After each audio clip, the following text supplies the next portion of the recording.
નમસ્કાર. વેબિનારમાં જોડાયેલ દરેકનું સ્વાગત છે. આજે ગિરનારી મંડળનો 777મો વેબિનાર છે. આજના વક્તા છે સુરતના એડવોકેટ શ્રી કમલેશભાઈ સિંગાળા સાહેબ, જેઓ આપણને આજે ભારતનું આયુર્વેદમાં મહત્ત્વ વિશે માહિતી આપશે. શ્રી કમલેશભાઈ સિંગાળા સાહેબને વિનંતી કરવામાં આવે છે કે તેઓ પોતાનું વક્તવ્ય હવે શરૂ કરી શકે છે. નમસ્કાર સર. જય ધન્વંતરી.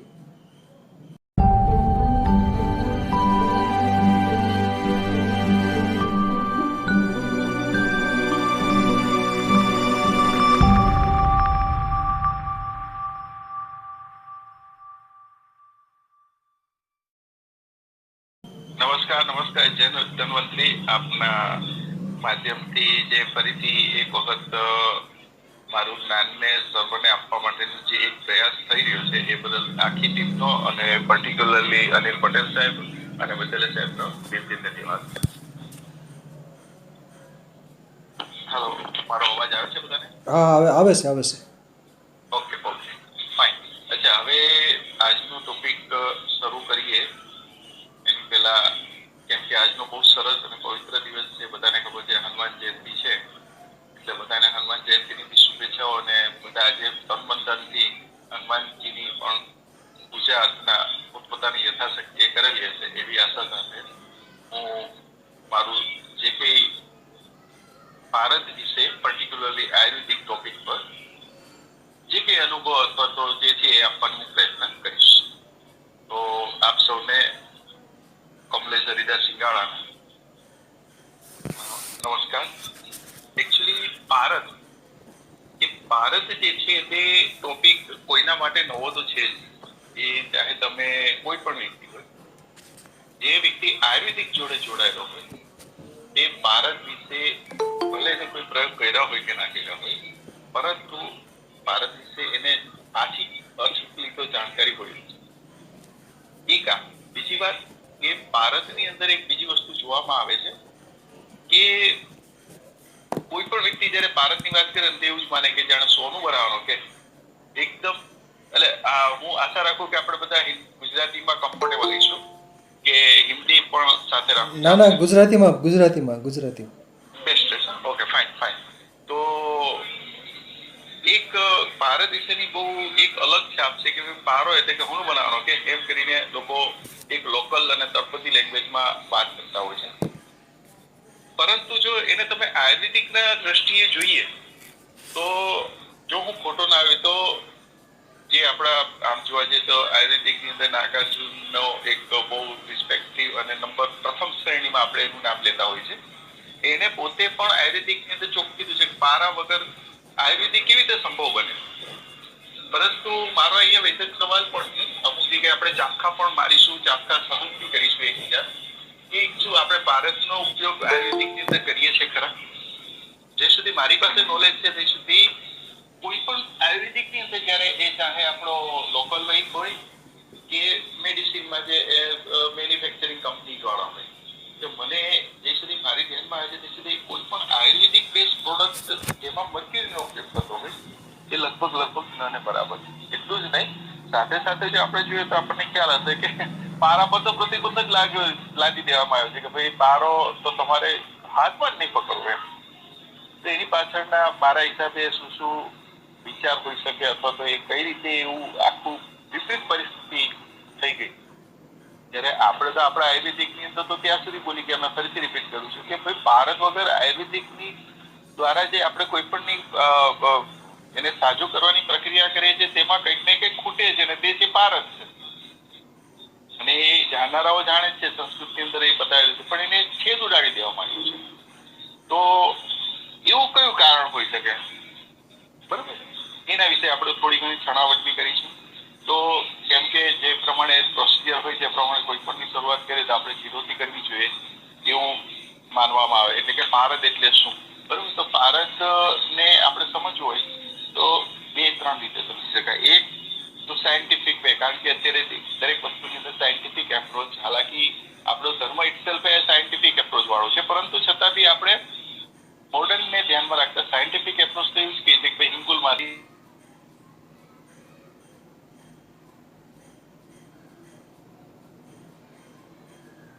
કારણ કે આપણે છંદ અને બધાનો ઉપયોગ કરીએ છીએ એટલે એની અંદર કલ્પના અને પરિકલ્પનાના માધ્યમથી જે ભારતની ઉત્પત્તિ બતાવવામાં આવે છે એ આપણે બધા જાણીએ છીએ અને એ એક ખાસ પ્રકારની ભારતની ઉત્પત્તિ છે એ આપણે ને નોલેજ પણ.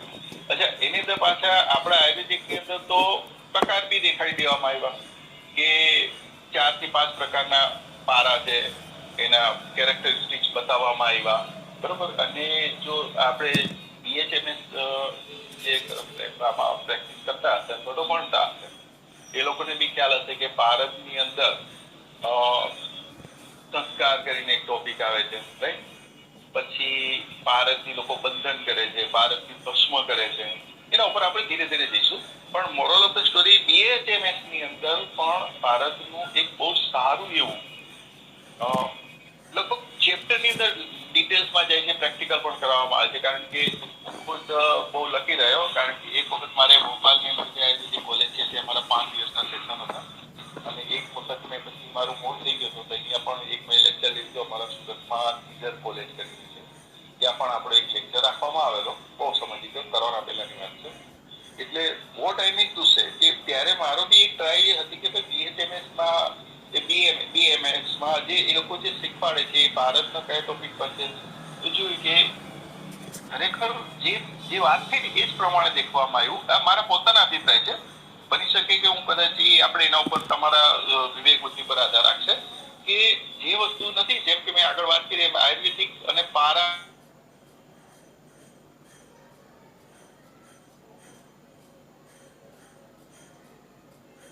prohibited items because of it is a poisonous things ત્યાં સુધી કહી દેવા. અને જ્યારે આપણું આયુર્વેદિક તો પોઈઝનસ થિંગ્સ જોડે તો રમતું હોય છે, એટલે કે પોઈઝનસ થિંગના શોધન ને વગેરે વગેરે પ્રક્રિયાઓ કરીને એને શુદ્ધ કરીને એને ઉપયોગ કરીને એના સારામાં સારા ઉચ્ચમાં ઉચ્ચ પરિણામો લેવાની આપણા આયુર્વેદિકની અંદર પ્રેક્ટિસ છે જ, રાઈટ. તો ક્યાં આપણે થાપ થઈ ગયા એ એક ચેપ્ટરને સમજવા માટે મને લખીને ભોપાલમાં બી જવાનો મોકો મળ્યો હતો. ત્યાં પણ મેં જોયું કે MD ડોક્ટર હતા એ ભારતની પર કામ કરતા હતા, ત્યારે આપણે 4-5 દિવસ મને ત્યાં જવા મળ્યું. ત્યારે પણ એ જોવા મળ્યું કે બુકની અંદર ધારો કે સંસ્કાર લખ્યા હતા, આપણે સંસ્કારને શું સમજ્યા એના ઉપર બી આપણે ઉપર ઓવરઓલ છણાવટ કરીશું. પણ હવે મુદ્દા પર વાત કરું તો કહેવાનો શું છે કે પારા જે છે ને, પારાની અંદર હું અમુક ટોપિક પર ઓવરઓલ વાત કરવાની કોશિશ કરીશ. એવી રીતે કે પારો શું છે, પારાનું બંધન, પારાની ભસ્મ, પારાની અંદર સંસ્કાર એટલે શું, ઉત્પત્તિ વિશે તો આપણે વાત થઈ કે પોઈઝનસ કેમ કહેવામાં આવે છે, આયુર્વેદિકની અંદર એનું શું મહત્વ, એ તો આપણો મહત્વનો જ ટોપિક છે જેના ઉપર આપણે અત્યારે ચર્ચા કરી છે. ગવર્મેન્ટ લાઇઝનિંગ વર્ક શા માટે એને પ્રોહિબિટેડ કરે છે, રાઈટ. પછી શાસ્ત્રની અંદર જેની અલૌકિકગીરી બતાવવામાં આવી છે એ શું છે, વગેરે વગેરે ટોપિક આપણા મહત્વના છે, રાઈટ. તો આપણે ફરીથી BMS પર જઈશું તો એ લોકોના લગભગ ફર્સ્ટ યર કે સેકન્ડ યરની અંદર ખાસ પ્રકારના ટોપિકો આપવામાં આવ્યા છે. પહેલો એક તો સંસ્કાર ઉપર કહેવામાં આવ્યું છે, એની સંસ્કાર. તો આપણે સંસ્કારની વાત કરીએ તો 8 સંસ્કારથી લઈને 108 સંસ્કાર સુધીની વાત કરી છે. તેની અંદર પણ અલગ અલગ ડિફરન્સ ઓફ ઓપિનિયન્સ છે. તો એની અંદર કોઈ કે ના 8 છે, કોઈ કે 10 છે, કોઈ કે 11, કોઈ 15 કે કોઈ 18 કે છે. તો એના આમ જોયું તો 108 સુધી કરનારાએ કરેલા છે, બરોબર. પરંતુ મારે તો ભગવાનની દયાથી મેં લગભગ આની અંદર 35 વર્ષથી ઉપરનો સમય કાઢી નાખ્યો. એટલે કે હું તમને કહું ને, હા બસ 35 વર્ષથી ઉપર સમય થઈ ગયો મને આ પર્ટિક્યુલર મર્ક્યુરી પર કામ કરતા, રાઈટ. તો એની અંદર મારા ખુદના ઓબ્ઝર્વેશનમાં આવ્યું કે સંસ્કાર એટલે શું. અહીંયા હું એક્ઝેક્ટલી બેઝિક મહત્વના મુદ્દા છે ને એના ઉપર જ કોશિશ કરી રહ્યો છું બોલવાની. ટોપિક છે આપણો આયુર્વેદિક જ, અને આયુર્વેદિકની અંદર બી એ જ છે કે ભાઈ આપણે ક્યાં કાચા પડ્યા છે. આયુર્વેદિકની અંદર પારાને ઉપયોગ કેમ નથી કરી શકતા એ બેઝકગીરી તમને ક્યાંક ને ક્યાંક મારી દેખાશે, રાઈટ. તો પારા ઉપર 35 વર્ષના સંશોધન પછી મને ઘણી બધી વસ્તુઓ ધ્યાનમાં આવી. ઘણા બધા વ્યક્તિ, અને તમને બી આપણી ટીમને પણ ખબર હશે કે મારું ખુદનું ઓબ્ઝર્વેશન એવું છે કે દર એક ગલીમાં ભારત ઉપર કામ કરનારો વ્યક્તિ છે. આ બહુ મોટી વાત છે. અને એટલું જ નહીં, એ ભારત પર પાછો આયુર્વેદિક થી જ કામ કરે છે કે જડીબુટ્ટીઓ હર્બ્સ ને બધું આપણે જે કહીએ એના ઉપરથી જ કામ કરતો હોય છે. છતાં પણ એની અંદરથી એ ઈચ્છિત પરિણામો ભારતની માધ્યમથી લઈ શક્યો મારી જાતમાં. આ મારા પોતાના અનુભવ, કેમ કે બહુ સારા સારા ખેલાડી જોડે મળવાનું થયું. જંગલમાં તો ભગવાનની દયાથી કાશ્મીરથી લઈને કેરેલા સુધી આ બાજુ પોરબંદરથી લઈને આસામના જંગલ સુધી ભગવાનની દયાથી કોઈ બાકી નથી.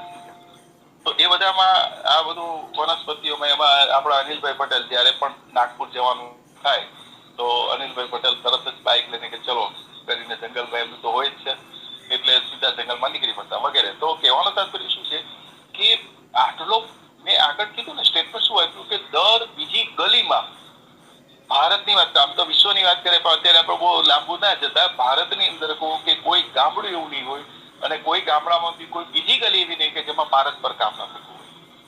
આટલું વિશાળ ક્ષેત્ર હોવા છતાં, આટલું બધું મહત્વ આયુર્વેદિકની અંદર આપવું હોવા છતાં એક સીધો સાદો સવાલ છે કે સંસ્કાર એટલે શું? આજ સુધીમાં મને કોઈ જવાબ આપી શક્યો નથી. મારી આ વેદના હું રજૂ કરું છું. આપણો ટોપિક છે આયુર્વેદિકની અંદર ભારતનું મહત્વ. આ રિલેટેડ જ હું વાત કરી રહ્યો છું. સંસ્કાર એટલે શું? તો કોઈ બુકની અંદરથી બોલશે, કોઈક સંસ્કૃતના શબ્દનું અર્થઘટન કરશે વગેરે વગેરે વગેરે. જ્યારે મને યાદ આવે છે, અહીંયા મને કહેતા કોઈ શરમ નથી કે મને જ્યારે આ બધા બહુ લોકોને મેં વાત કરી ત્યારે મને એક આયુર્વેદિકની અંદર બહુ મોટી હસ્તી મળી ગઈ હતી. કદાચ આપમાંથી કોઈ ઓળખતા હશો. વ્યારાની અંદર મિસ્ટર ખેરે કરીને હતા. એ આયુર્વેદિકની તો બહુ મોટું નામ છે. આ બાજુ તમે વ્યારા સોનગઢ સાઈડ જાઓ ત્યારે, કારણ કે આ બી હું ઘટના જે વાત કરી રહ્યો છું 15-20 વર્ષ પહેલા, તો એ સમયનું લગભગ એ સોનગઢ વ્યારા સાઈડ એનું બહુ મોટું નામ આયુર્વેદિકની અંદર હતું. જ્યારે મેં પર્ટિક્યુલર આ ટોપિક પર એને મળ્યો હતો ત્યારે મને પહેલી વાત કે આ ભારત એક વિષય એવો છે ને કે એની ઉપર જલ્દી કોઈ ચર્ચા કરવા નથી માંગતું. કે ભાઈ તું એમાંથી નીકળી જાય, કારણ કે લોકો થાકી ગયા હોય છે. કહેવાનો તાત્પર્ય આ છે. અચ્છા, તો મુદ્દા પર આવીએ તો કહેવાનું, એ જ્યારે મિસ્ટર ખેરેને જ્યારે મળ્યો ત્યારે એમને વાત કરી કે મેં એમને સવાલ પૂછ્યો સંસ્કાર એટલે શું? કારણ કે અહીંયા તમે લોકો ધ્યાન આપશો તમને ખ્યાલ આવશે કે તો શું શાસ્ત્ર ખોટા? તમે એવું કદાચ વિચારતા હશો કે તો શું ભણવામાં આવે છે તે સંસ્કાર ખોટા? ના, હું એવું નથી કહેવા માંગતો. સવાલને સમજો, એની અંદર કદાચ જો જવાબ મળશે ને તો આપણો બેડો પાર છે. એટલે કે જે આપણે આયુર્વેદિકની અંદર ભારતને ભૂલી ગયા છે એનો કશે ને કશે રાઈટ ઉપયોગ બનશે એવું મને લાગે છે. એના માટેનું આજનું મારું સેશન છે. તો જ્યારે મેં ભારત જ્યારે મિસ્ટર ખેરે જોડે મારી લગભગ 4-5 કલાકની ડિસ્કશન થઈ ત્યારે એમને મને કીધેલું, હાલાકી આ ટોપિક કિમિયાગીરીનો નથી એટલે કોઈ આને કિમિયાગીરી ટોપિક પર ન લેશે, આને આયુર્વેદિક પોઈન્ટથી જ લેશે, હું એવી આશા રાખું છું. રાઈટ? ત્યારે મને કીધું હતું કે ભાઈ મારો પોતાનો અનુભવનો નિચોડ, કેમ કે એ સમયની ઉંમર લગભગ 70-75 વર્ષની હતી જ્યારે હું 15 વર્ષ પહેલા મળ્યો. એટલે અત્યારે કદાચ હશે કે કેમ, એ બી મોટો સવાલ છે. તો એમણે મને કીધેલું કે મેં સંપૂર્ણ આયુર્વેદિક પદ્ધતિથી ભારત ઉપર સંસ્કારથી લઈને બધા જ પ્રક્રિયાઓ મેં કરેલી છે. અને મારા પોતાના અનુભવ પરથી હું તમને એવું કહી શકું કે પેલો સંસ્કાર ત્યારે જ પહેલો ગણવાનો કે જ્યારે એ સક્ષમ બની જાય કન્વર્ટ કરવા માટે. અને આ વાત મને ક્યાંક અંશે થોડી ઘણી સાચી હોય એવું લાગ્યું. બની શકે કે આમાં તમારા બધાનો વિરોધાભાસ હોઈ શકે, રાઈટ? પરંતુ હું અહીંયા સ્ટેન્ડ એ પકડી કે આ જે આયુર્વેદિકની અંદરમાં, શાસ્ત્રની અંદરમાં એની આપણે જે ચમત્કારિક જે બધું ચમત્કારો જોઈએ છે ને, એ ચમત્કારો ક્યાં આપણને દેખાય છે? તો એ ચમત્કારો ક્યારે દેખાય? અને એના માટે એક શબ્દ વાપરવામાં આવ્યો છે. તમને ખ્યાલ હશે કે દેહ સિદ્ધિ ને લોહ સિદ્ધિ. કોઈ જ્યારે વાત કરતો હોય દેહ સિદ્ધિ પર તો સીધો લોહ સિદ્ધિ પર કૂદે છે, અને લોહ સિદ્ધિ પર વાત કરતો હોય એ દેહ સિદ્ધિ પર જમ્પ મારે છે. અહીંયા ક્લિયર ઇન્ડિકેટ કરવામાં આવે છે કે જો દેહ સિદ્ધિ જોતી તો લોહ સિદ્ધિ પર પારાને પકડ મેળવવી પડશે, અને જો લોહ સિદ્ધિ પર, અને એ વાઇસે વર્ષા છે, લેવાનો અર્થ આ છે. તો એ કેસમાં મને આ મિસ્ટર ખેરે જે બોલ્યા એ મને સાચું લાગ્યું. એવું મારો પોતાનો અનુભવ છે જે હું તમને જસ્ટિફિકેશન કરવા માંગુ છું. એટલે કે ભારત ઉપર પહેલો સંસ્કાર ત્યારે જ ગણો કે ત્યારે એ કોઈ પણ પ્રકારની ક્રિયા કરવા માટે અથવા તો જે તે ક્રિયાનું આપણને નરી આંખે પરિણામ દેખાય ત્યારે આપણે એને એવું સમજવું કે એ આપણા કોઈ કાર્યને કરવા માટે તૈયાર છે. અગર એ નથી કરતા તો સમજવાનું કે જો એક અહીંયા બીજી એક ફિલોસોફી કહી દો કે ભારતનો પ્રિન્સિપાલ શું છે. ભારતનો સીધો સાધો પ્રિન્સિપાલ મારા 35 વર્ષના અનુભવ પરથી આવ્યો છે. કાં તો એ કોસામાં ઘૂસી જાય છે અથવા તો એ પોતામાં કોકને ઘુસાવી છે. બરોબર છે? એકદમ સરળ સાદી ભાષામાં મને આટલી સમજ પડી. કાં તો એ કોકને અંદર એબ્ઝોર્બ કરે છે અથવા તો કાં એ પોતે એબ્ઝોર્બ થઈ જાય છે. ક્લિયર? તો એ બંને કેસની એની જે પ્લસ પોઈન્ટ ગણો કે માઇનસ પોઈન્ટ ગણો, એ ચમત્કાર કરવા માટે સક્ષમ છે. એટલે કે શરીરને પણ સુવર્ણમય બનાવી શકે એટલી તાકાત એ પારામાં છે. અને જે કંઈ ચમત્કારિક આપણે ભારત વિશે જાણીએ છીએ, કેસરી ગુટિકા પર પછી જઈએ છીએ, રાઈટ? તો એ બધી જ વસ્તુ સંભવ છે. પરંતુ એ ક્યારે, કે હું ફરીથી કહું છું અને સરકારી છોડ પર કહું છું કે પ્રથમ સંસ્કારમાં જ્યારે ધાતુને કન્વર્ટ કરવાની શક્તિ, એનું ટેસ્ટિનેશન છે, એવું મારું પોતાનું પર્સનલ અભિપ્રાય છે. કે જ્યાં સુધી એ તમને કોઈ પણ હોય, દાખલા તરીકે હું અત્યારે બોલું છું તો એક મારું રેફરન્સ લેવામાં આવ્યો છે ને, કોઈ તમારી પાસે શું નોલેજ છે, એવી રીતે ત્યારે હું બોલી શકીશ. તો એવી જ રીતે પારાને આપણે સંસ્કાર એવું કહી દઈએ કે પેલો સંસ્કાર આપણે આપણી જાતે જ નક્કી કરી લઈશું. પારાને તો બોલવા દો. આપણે જયારે પારા પર કામ કરીએ છીએ ત્યારે પારાને તો બોલવા દો કે પોતે પ્રથમ સંસ્કાર કરીને બેઠો છે કે નહીં. આના ઉપર તો મારે ઘણી વખત ઘણા બધા મોટા મોટા ધર્મગુરુઓ જોડે ચર્ચાઓ થઈ ત્યારે એ લોકોનો એક જ જવાબ આપીને લોકો છટકી જતા હતા અથવા તો ભાગી જતા હતા મારી ભાષામાં કે એટલે આપણે ટીકા કે કોઈને પેલું નથી કરતા. એક વાત કરીએ કે ના, એ તો જોવાથી કે અનુભવ કરવાથી જ આપણને ખ્યાલ આવે કે જે તે વનસ્પતિનો ઉપયોગ પારસ પર સંસ્કાર કરવાથી એ દેખવાથી અનુભવથી આવે. ના ના ના ના, નથી આવતો. કારણ કે જો આવતો હોય તો એની અંદર લખેલું છે. દાખલા તરીકે હું તમને કહું કે ચાલો હવે આપણે બીજા મુદ્દા પર જઈએ. જેમ આપણે આગળ વાત થઈ પારસ, તો પારસને કોઈ પણ વનસ્પતિ સાથે આપણે કૂટીશું કે હું એ વાત તમને માનવા તૈયાર છું કે એ જે વનસ્પતિ છે એના ટોટલી ગુણ એબ્ઝોર્બ કરી લેશે કોણ? પારસ. કારણ કે આગળ મેં તમને પ્રિન્સિપલ કીધું છે કે એનો પહેલો જ પ્રિન્સિપલ છે કાંઈ કોકમાં ઘૂસી જાય છે, કાંઈ એ પોતામાં એનામાં ઘૂસાઈ લે છે, એટલે કે એબ્ઝોર્બ કરી લે છે, રાઈટ? તો in that vote sense, what does it mean? It means that કે એ જેવું જે તે વનસ્પતિને અડશે અથવા તો એની સ્પર્શમાં આવશે તો એનું એક્શન રિએક્શન કરવાનું છે. ધ્યાન દે, બંને શબ્દ લાગુ પડે છે, એક્શન રિએક્શન, રાઈટ? એ જ્યારે પણ જે તે વનસ્પતિ સાથે સંપર્કમાં આવતા એ બની શકે કે એની કામની હોય, એટલે કે આપણા શરીરને અનુરૂપ હોય તો એનું એક્શન ગણાશે અને આપણા શરીરને અનુરૂપ ના હોય તો એ રિએક્શન ગણાશે. That's all. તો એ કોઈ પણ વનસ્પતિ કે વનસ્પતિના રસમાંથી એના કોઈ પણ જે આપણે જે 5 દ્રવ્ય ઉપરના ગણીએ છીએ, ફળ, મૂળ, ફૂલ વગેરે, તો એની અંદર જ્યારે અલગ અલગ ગુણ આપણને બધાને ખબર છે, આયુર્વેદિકની અંદર આપણે બધા છે કે બધાના પોતપોતાના કાર્ય છે. એવી રીતે કે કેળા, રાઈટ? તો કેળાના રસનો ઉપયોગ જ્યારે પારસને બંધન કરવામાં છે તો એ આખી ટોપિક અલગ થઈ જાય છે. અને એ જ કેળાના ફળની અંદર જ્યારે એને મર્દન કરીને આગળની કાર્યવાહી કરવામાં છે એના ફળો અલગ મળે છે.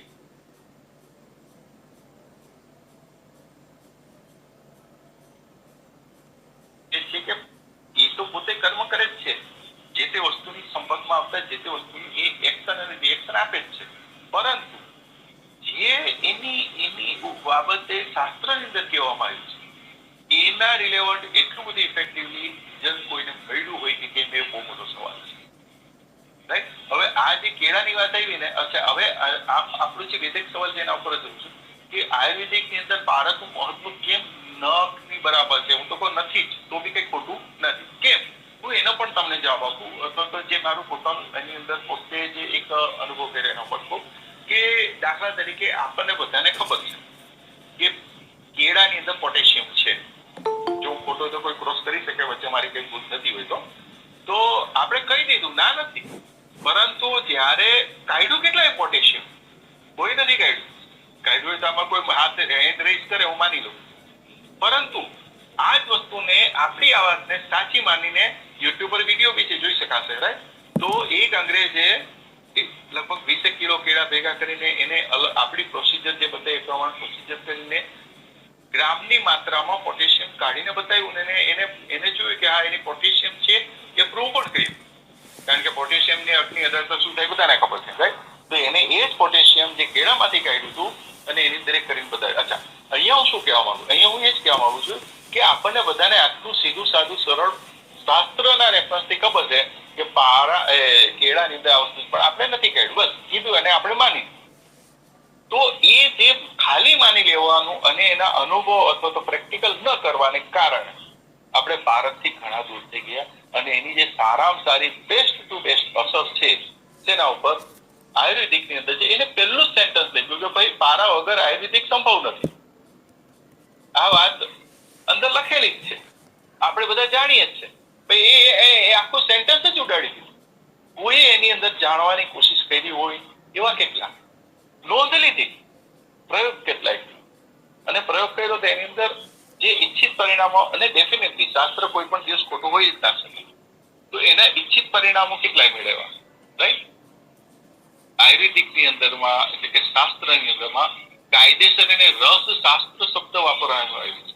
ત્યાં પણ આપણને ના ખ્યાલ, આપણે એમ કહીને છટકી જઈએ છીએ કે રસ એટલે પારદ, અને પારદ વિશે જ આ રસશાસ્ત્રની શબ્દોની મેન્શન કરવામાં આવ્યો છે, અને પારદની એની અંદર ઘણી બધી ઉપયોગિતા છે વગેરે વગેરે કરીને આપણે છૂટી ગયા, રાઈટ. તો કહેવાનો તાત્પર્ય શું છે કે પારદ જે છે એની રસ ખાલી જાણતા આપણે છૂટી જઈએ છીએ, અથવા તો બુકમાં લખ્યું છે સાચું માની લઈએ છીએ, અથવા તો કોઈક અનુભવી વ્યક્તિ અનુભવી વ્યક્તિ કશે નથી મળતા. આપણે જ બેસ્ટ ગુરુ છે ને આપણે જ બેસ્ટ સ્ટુડન્ટ છે. આપણી પાસે બેસ્ટ રેફરન્સમાં શાસ્ત્ર છે. તો શાસ્ત્રની અંદર આયુર્વેદિકની અંદર પારાનો જે તે જગ્યાએ યોગ્ય રીતે કેમ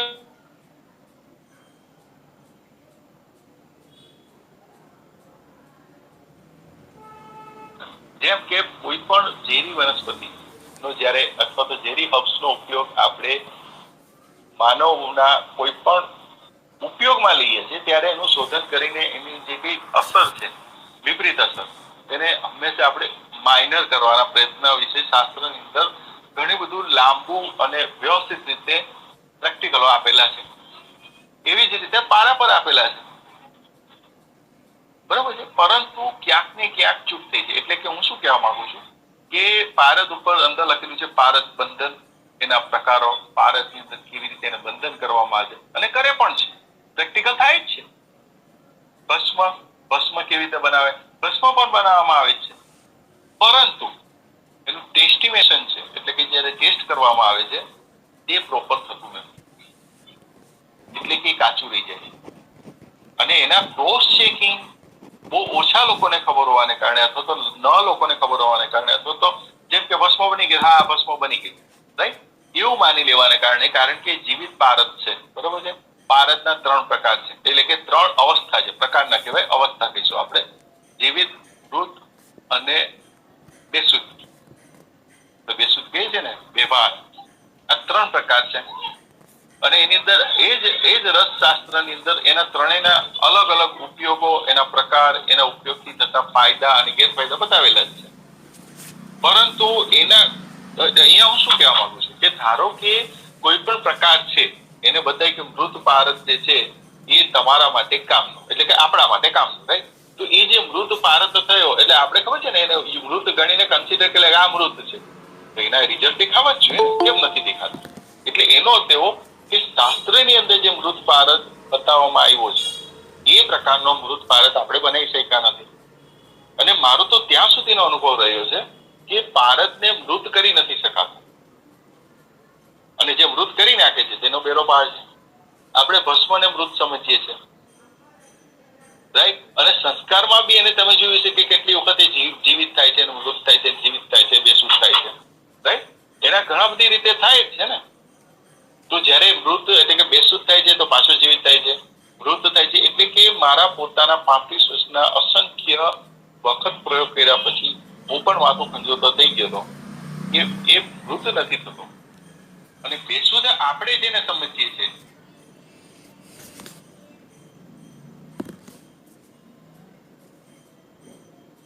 એ નથી, તો પરિણામ મળવા જોઈએ.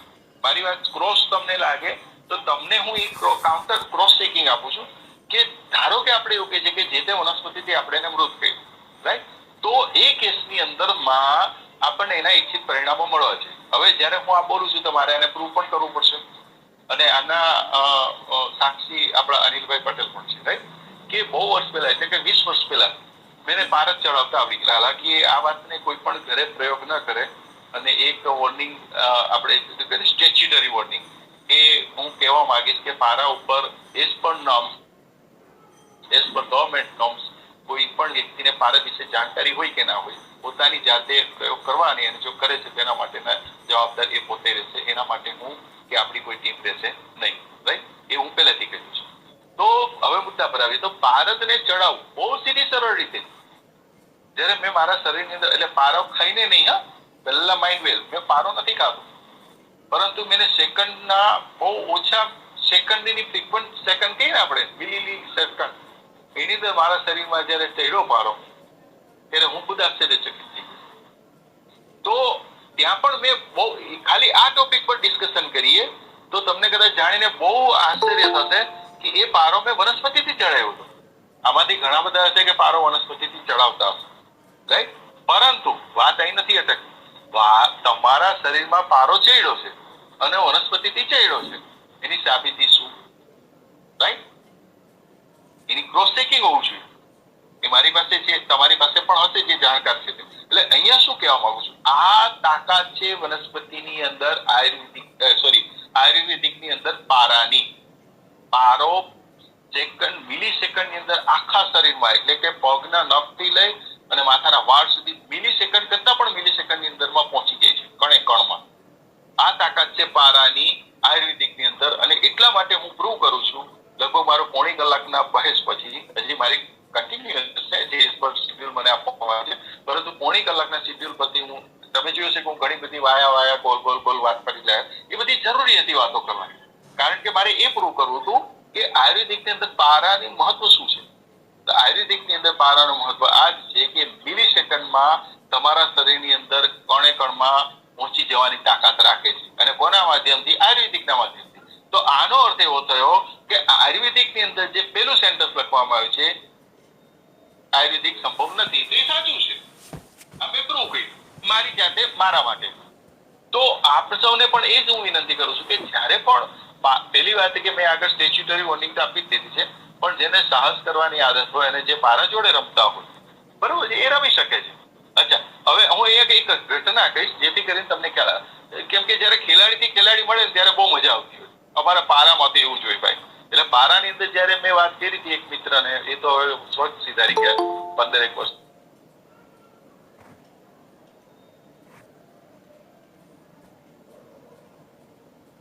10 ગ્રામ 5 ગ્રામ બધા નથી ચડાવતો. કેમ કે મને આગળ મેં વાત કરી ને તમને કે એ પારદ જે છે જે તે વનસ્પતિના સાથે સંપર્કમાં આવતા એ બે વસ્તુ કરે છે. એક શું કરે છે કે એ એક્શન બી કરશે ને રિએક્શન બી કરશે. હવે એવું બને કે મેં મારા શરીરમાં પારો ચડાય ને કોઈ એવો પદાર્થ મારાથી ખવાઈ ગયો કે રિએક્ટ કરે, માં તો ધુમાડા કાઢ નાખે ને. એટલા માટે સ્ટેચ્યુટરી વોર્નિંગ મેં પહેલા આપી, રાઈટ? કે જ્યારે આપણે કંઈ ખાઈએ છીએ તો આપણને તો ખબર નથી કે પારા જોડે એની દોસ્તી છે કે દુશ્મની છે. પારાને બધા દોસ્ત છે, બધા દુશ્મન છે, પરંતુ એ શરીરમાં ગયા પછી જે આપણા શરીર પર પ્રહાર કરશે. પારાનું કામ શું છે? પ્રહાર કરવાનું. અને એની જોડે આવેલી વસ્તુ સાથે, એટલે કે જ્યારે વનસ્પતિનો જે ગુણ એ લઈ લેશે, જે બી કરશે, અને એ લઈને જ્યારે શરીરની અંદર જાય તો એ ડેફિનેટલી આપણા શરીરને કામની હોય છે, એ આપણને સારી ઇફેક્ટ આપશે, નહીં તો ધુમાડા કાઢ નાખશે. એટલા માટે સ્ટેચ્યુટરી વોર્નિંગ આપવી બી જરૂરી છે. ગવર્મેન્ટે જે કાયદો બહાર પાડ્યો છે તે પણ જરૂરી છે. એટલે હું ગવર્મેન્ટે જે પ્રોહિબિશન મૂક્યું છે હું એના પણ ફેવરમાં છું, હું એવું કહેવા માંગુ છું. તો આપણે ઘણી બધા ટોપિક પર વાત કરી. એની અંદર હા, પેલા ઉપર આપણે જે અડધી ઘટના રહી ગઈ. તો એ હસવા માંડ્યા મને કે કેટલા ગ્રામ ચડાવો? તો બાપુ હું તો 5 ગ્રામથી એટલે વધારે નથી ચડાવતો. મને કે પછી હવે મારે હું જે પારો ચડાવું ને એ શરીરમાં પરસેવા દ્વારા કે મળમૂત્ર દ્વારા એની જાતે નીકળી જાય. મને એ ટેકનિક આવડે છે. તો મેં કીધું ના ભાઈ, મારે તો 24 કલાકમાં પારો મારા શરીરમાંથી નીકળી જાય. મને અને એની અંદર પણ ટેસ્ટિમેશન આવે છે. તમે એ રીતે ચેક કરો તો તમને ખ્યાલ આવે કે હવે તમારા શરીરમાં પારો નથી. પાછા મુદ્દા પર આવીએ તો એને કીધું કે ના, મારી પાસે તો એવી રીતે છે કે ભાઈ હું આજે 5 ગ્રામ ધારો કે ચડાવ્યો તો એને 1 વર્ષ પછી કાઢું તો 5 ગ્રામ પાછો પારો બહાર કાઢી દીધો. લો, તો અહીંયા પણ શું આવ્યું? આયુર્વેદિક આવ્યું. જોયું? આ આયુર્વેદિકની તાકાત છે. અને એટલા માટે એવું નહીં, તમે જોજો અહીંયા જેટલા પણ લોકો છે એ બધાને આ વાત ખબર હશે. આમાંથી 50% લોકોને ખબર છે કે પારો કેવી રીતે ચડાવાય, પારો કયા વનસ્પતિથી ચડે છે, પારો કયા વનસ્પતિથી ઉતરે છે. તો આ તો મહત્વ છે પારાનું. આટલું આપણે જાણતા હોવા છતાં પારાને વનસ્પતિના માધ્યમથી કેટલા લોકોએ આયુર્વેદિક ઉપચાર કર્યો મને બતાવશો? એક પણ નહીં. કારણ કે એના ઉપચાર જ નથી ખબર. કારણ કે જ્યાં પારા શબ્દ આવશે તો જો સામેવાળા જેના પર આપણે ઉપચાર કરવા જઈ રહ્યા છે એને ખબર પડશે તો ભાગી જશે. કેમ તો કોઈ પારો હેડો ના, પારો તો ઝેર આવે. ક્લિયર? સો જ્યારે એ વ્યક્તિએ મને મળ્યું તો કે આ ભાઈ હું 5 ગ્રામ ધારો કે ચડાવું, તો 1 વર્ષ મારા શરીરમાં રહે અને 1 વર્ષ પછી હું પારો ઉતારું તો 5 ગ્રામ પારો બહાર નીકળે. તો આ વનસ્પતિનો પાવર છે. એક ક્યાં વનસ્પતિનો પાવર આવ્યો કે ચડાવવામાં પણ, એટલે કે શરીરની અંદર દાખલ કરવામાં પણ વનસ્પતિનો ઉપયોગ થયો, અને એ જ પારાને આપણે જ્યારે શરીરમાંથી બહાર કાઢવો હોય બેઠે બેઠો તો પણ સંભવ છે, અને એ છે પાછું વનસ્પતિ દ્વારા. તો અહીંયા તમને શું હિંટ આપી? એ હિંટ આપી કે આ તાકાત છે વનસ્પતિની અને પારાની. તો હવે તમે વિચાર કરો કે જો એને આપણે યોગ્ય રીતે એનો ઉપચાર કરતા આવડી જાય, એનો ઉપયોગ કરતા આવડી જાય, તો આપણું આયુર્વેદિક ક્ષેત્ર ક્યાંથી ક્યાં પહોંચશે તમે વિચારી શકો છો. આ ટોપિક અગત્યનો છે. આ આપણે જાણીએ જ છે, પણ કોઈ દિવસ આ દિશામાં આપણે આગળ નથી વધ્યા. હવે અમારો તો શું છે, હવે હું આપણા અનિલ પટેલજીને ખબર છે કે એકચ્યુઅલી અમારો વિષય અમે તો હું જે આ બાય મિસ્ટેક આમાં આવી ગયેલા ગણે, કારણ કે અમે તો બધા હું રસ સિદ્ધિની અંદર નો ખેલાડી છું, એટલે કે પછી શું થાય કે રસ સિદ્ધિ કરતા કરતા લોકો કિમિયા કરતા બચવા માંડ્યા. બાકી રસ સિદ્ધિ જ મારો મેઇન ટોપિક છે, રાઈટ? રસ સિદ્ધ કરતા એટલે કે પારાને સિદ્ધ કરતા આવડી. પારાને સિદ્ધ કરવામાં મહત્વનો રોલ છે ખાલી ને ખાલી આયુર્વેદિકનો જ. એ અગત્યની વાત છે. આ અગત્યની વાત દરેક વ્યક્તિએ સમજવી બહુ જરૂરી છે. અને એના પછી કેમ કે આયુર્વેદિકની અંદર જેની જેવી બુદ્ધિ હતી એ પ્રમાણે કોઈ પારાને બંધન કરીને એને ઉપર કાબુ મેળવ્યો, કોઈ ભસ્મ કરીને કાબુ મેળવ્યો. જો બંનેની અંદર સમજવા જેવી વાત છે. પારક બંધન બધા જ લોકો જાણે છે. પારાનું બંધન છે એ વનસ્પતિથી લઈ ગાયના ઘીથી લઈ અને મેટલ સુધી બધા જ વસ્તુ જોડે પારાનું બંધન થાય છે. પરંતુ કેમ કે આપણો ટોપિક અત્યારે છે આયુર્વેદિક, તો આયુર્વેદિકના બેઝ પર પારકનું બંધન તમામ વનસ્પતિથી થાય. લો લખી લો, આ વાત લખી લો. પારકનું બંધન તમામ વનસ્પતિથી થાય. હવે જો પારાનું બંધન જો થાય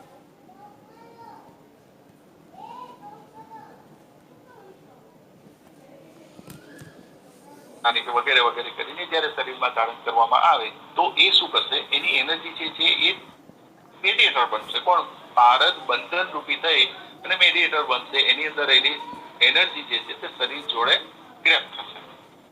હવે એનાથી વધારે જે હોશિયાર હતા એ લોકોએ શું કર્યું કે જેની અંદર ડેરિંગ હતું, એને કીધું ભાઈ આવું નથી કરવું તો આપણે એક કામ કરો, એને ભસ્મ કરી નાખો. અને ભસ્મ કરીને એને લેવાનું ચાલુ કર્યું. પરંતુ અહીંયા ફરીથી રિસ્પેક્ટેડ સ્ટેચ્યુટરી વોર્નિંગ આગળ બોલી ગયો છું, કારણ કે બંધન કરવું અને બંધન દ્વારા શરીરની બહારની સાઈડ રાખવું એ હિતાવહ છે.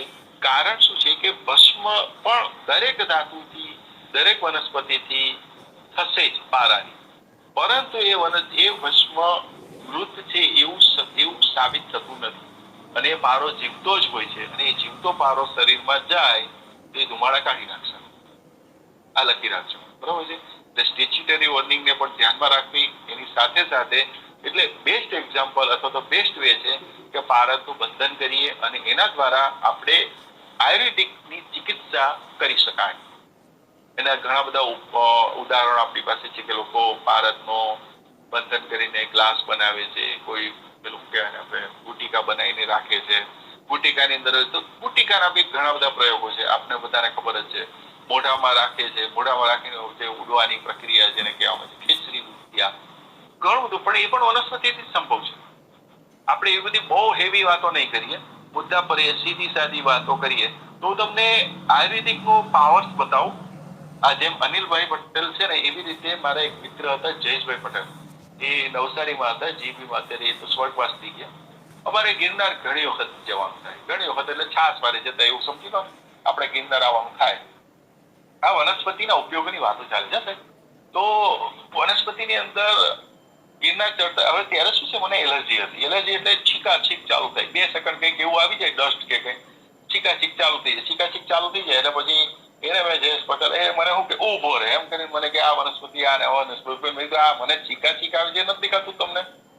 ઉભો રહે, એનો ડાયલોગ ઉભો રહે એમ. એટલે શું કરવાનું? મને કે 1 સેકન્ડમાં તારી છીક હમણાં એલર્જી વાળી છીક ઉડાડતું. કેટલી? 1 સેકન્ડમાં. I am talking about the power of Ayurveda. I am talking about, I repeat my sentence, I am talking about the power of Ayurveda. Right? So what happened કે લગભગ ઉપર ચડ્યા તો મને કે આંકડો છે, મેં કીધું આ સામે ગયો. આંકડો લીધો, આંકડો લઈ અને તરત જ એના ફૂલ લીધા અને આગળનો પ્રયોગ નહીં કહો, કારણ કે એમાં બી સ્ટેચ્યુટરી વોર્નિંગ આવે છે, કારણ કે આંકડો પોતે ઝેરી છે, રાઈટ? આંકડાનું દૂધ આંખમાં પડે તો આંખને ઓન ધ સ્પોટ ફાડી નાખશે, આપણને બધાને ખબર જ છે, રાઈટ? પરંતુ આ આંકડાના ફૂલ, ફરીથી સ્ટેચ્યુટરી વોર્નિંગ આપું છું, કોઈ પણ વ્યક્તિ આંકડાના ફૂલ પર પ્રયોગ નહીં કરે, અને કરે છે તો એનો જવાબદાર એ પોતે છે. એના માટે હું કે આપણે સાંભળનાર કોઈ જવાબદાર નથી, રાઈટ? ક્લિયર? અચ્છા, મુદ્દા પર તો એ જ્યારે તમે નહીં માનો, એ આંકડાના ફૂલના જે તે પદાર્થની અંદર ઉપયોગ કરીને જેવું મોઢામાં મૂક્યું, મને કહ્યું તું ગણ, 1 સેકન્ડ નથી થઈને મારી ખાસ શરદી જતી રહી. અને મને ખબર છે કે અહીંયા આંકડાના ઉપર બી ઘણા બધા ઉપયોગ કરીને તરત સમજી ગયા છે કે આ પ્રયોગ મને ખબર છે, અને કર્યો બી હશે. આ મેં કરેલો પ્રયોગ છે. એટલે કે ઝેર, મોરલ ઓફ ધ સ્ટોરી શું છે કે પારો એ પોતે પોઈઝનસ છે. એવી જ રીતે આયુર્વેદિકની અંદર ઘણા બધા વનસ્પતિ પોઈઝનસ નહીં પપ્પા છે, એવા ખતરનાક પોઈઝનસ છે, રાઈટ? અને એનો ઉપયોગ આયુર્વેદિકમાં ખુલ્લેઆમ થાય છે. આયુર્વેદિકની અંદર આનો ઉપયોગ ખુલ્લેઆમ થાય છે અને કરીએ જ છે આપણે બધા, રાઈટ?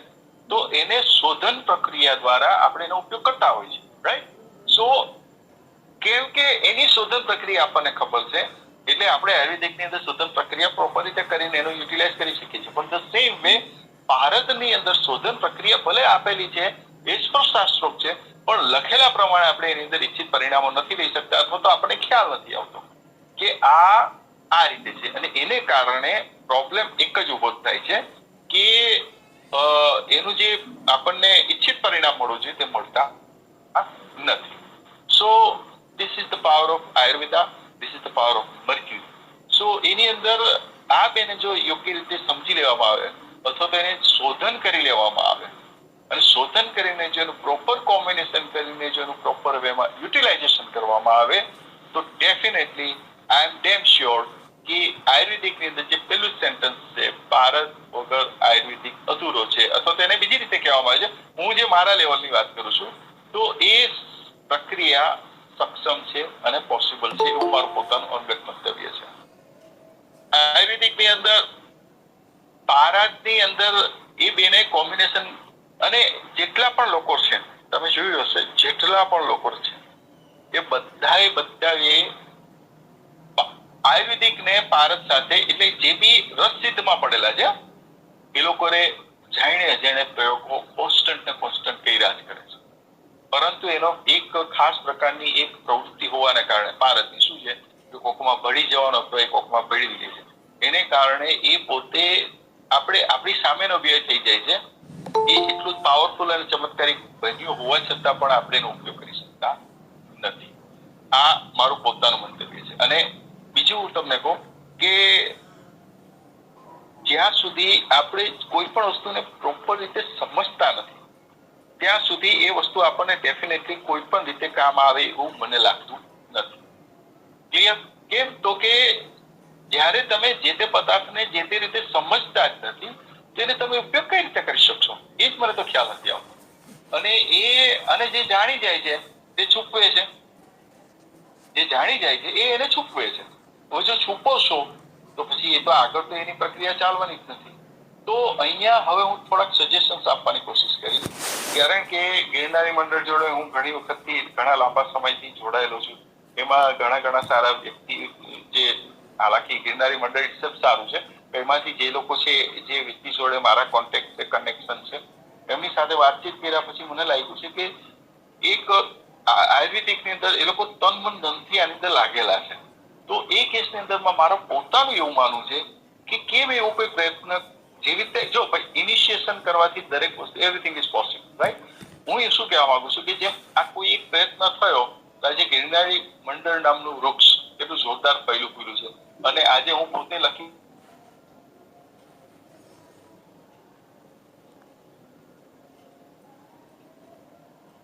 આકાશ થઈ, તો શું એવું ના બની શકે કે આપણી અંદર જે બી આવા ખેલાડીઓ હોય, બરોબર છે, જે તે વિષયના, ભલે ખાલી આપણે આમાં લેક્ચર કે એક ખાસ પ્રકારના સેશન લઈને નોલેજની આપલે કરીએ છીએ, પણ નોલેજની આપલેથી પણ આગળ એક સ્ટેપ આપણે ચાલી શકાય કે કેમ, એ બાબતે આપણે બધાએ ભેગા થઈને વિચારવું જોઈએ. અને એની અંદર ડેફિનેટલી જે કોઈ સિનિયર્સ લોકો છે એની આખી જે કે ને એક પિરામિડ બનાવવો જોઈએ. સિનિયર લોકો એના સબ સિનિયર ને એની એક એમાં કેટેગરી કે અમુક પ્રયોગમાં જ માનતા હોય, જેમ કે અનિલભાઈ પટેલ છે, પ્રયોગમાં ધાર દઈને પ્રયોગ કરી નાખશે. પારસ હોય તેની તો હું છું, પારસ ને મારે કોઈ જ વિચારવાનું નહીં, ધાર દઈને પ્રયોગ કરી નાખીશ, મને કોઈ જ પ્રોબ્લેમ નહીં. ખ્યાલ આવે? કેમ કે રમતા રમતા આદત થઈ ગઈ છે. એવા ઘણા બધા લોકો છે કે જે થિયરી જાણતા હોય, અમુક લોકો હોય કે જે પ્રેક્ટિકલ કરી જાણતા હોય. એ બંનેનો પ્રોપર રીતે જો સમન્વય કરવામાં આવે, રાઈટ, તો ડેફિનેટલી આપણે જે આપણી પાસે જે ધરોહર છે શાસ્ત્ર રૂપી, એ ધરોહરને અણીધાર કાઢીને ફરીથી ઉપયોગ કરવાનો આ બહુ સારો સમય છે. અને એના જે આપણે પ્રયાસો થઈ રહ્યા છે ગિરનારી મંડળ દ્વારા, એ પણ એક કોંગ્રેચ્યુલેશન લાયક છે. અને સાથે સાથે આવા કંઈક એક વધારાનું પહેલ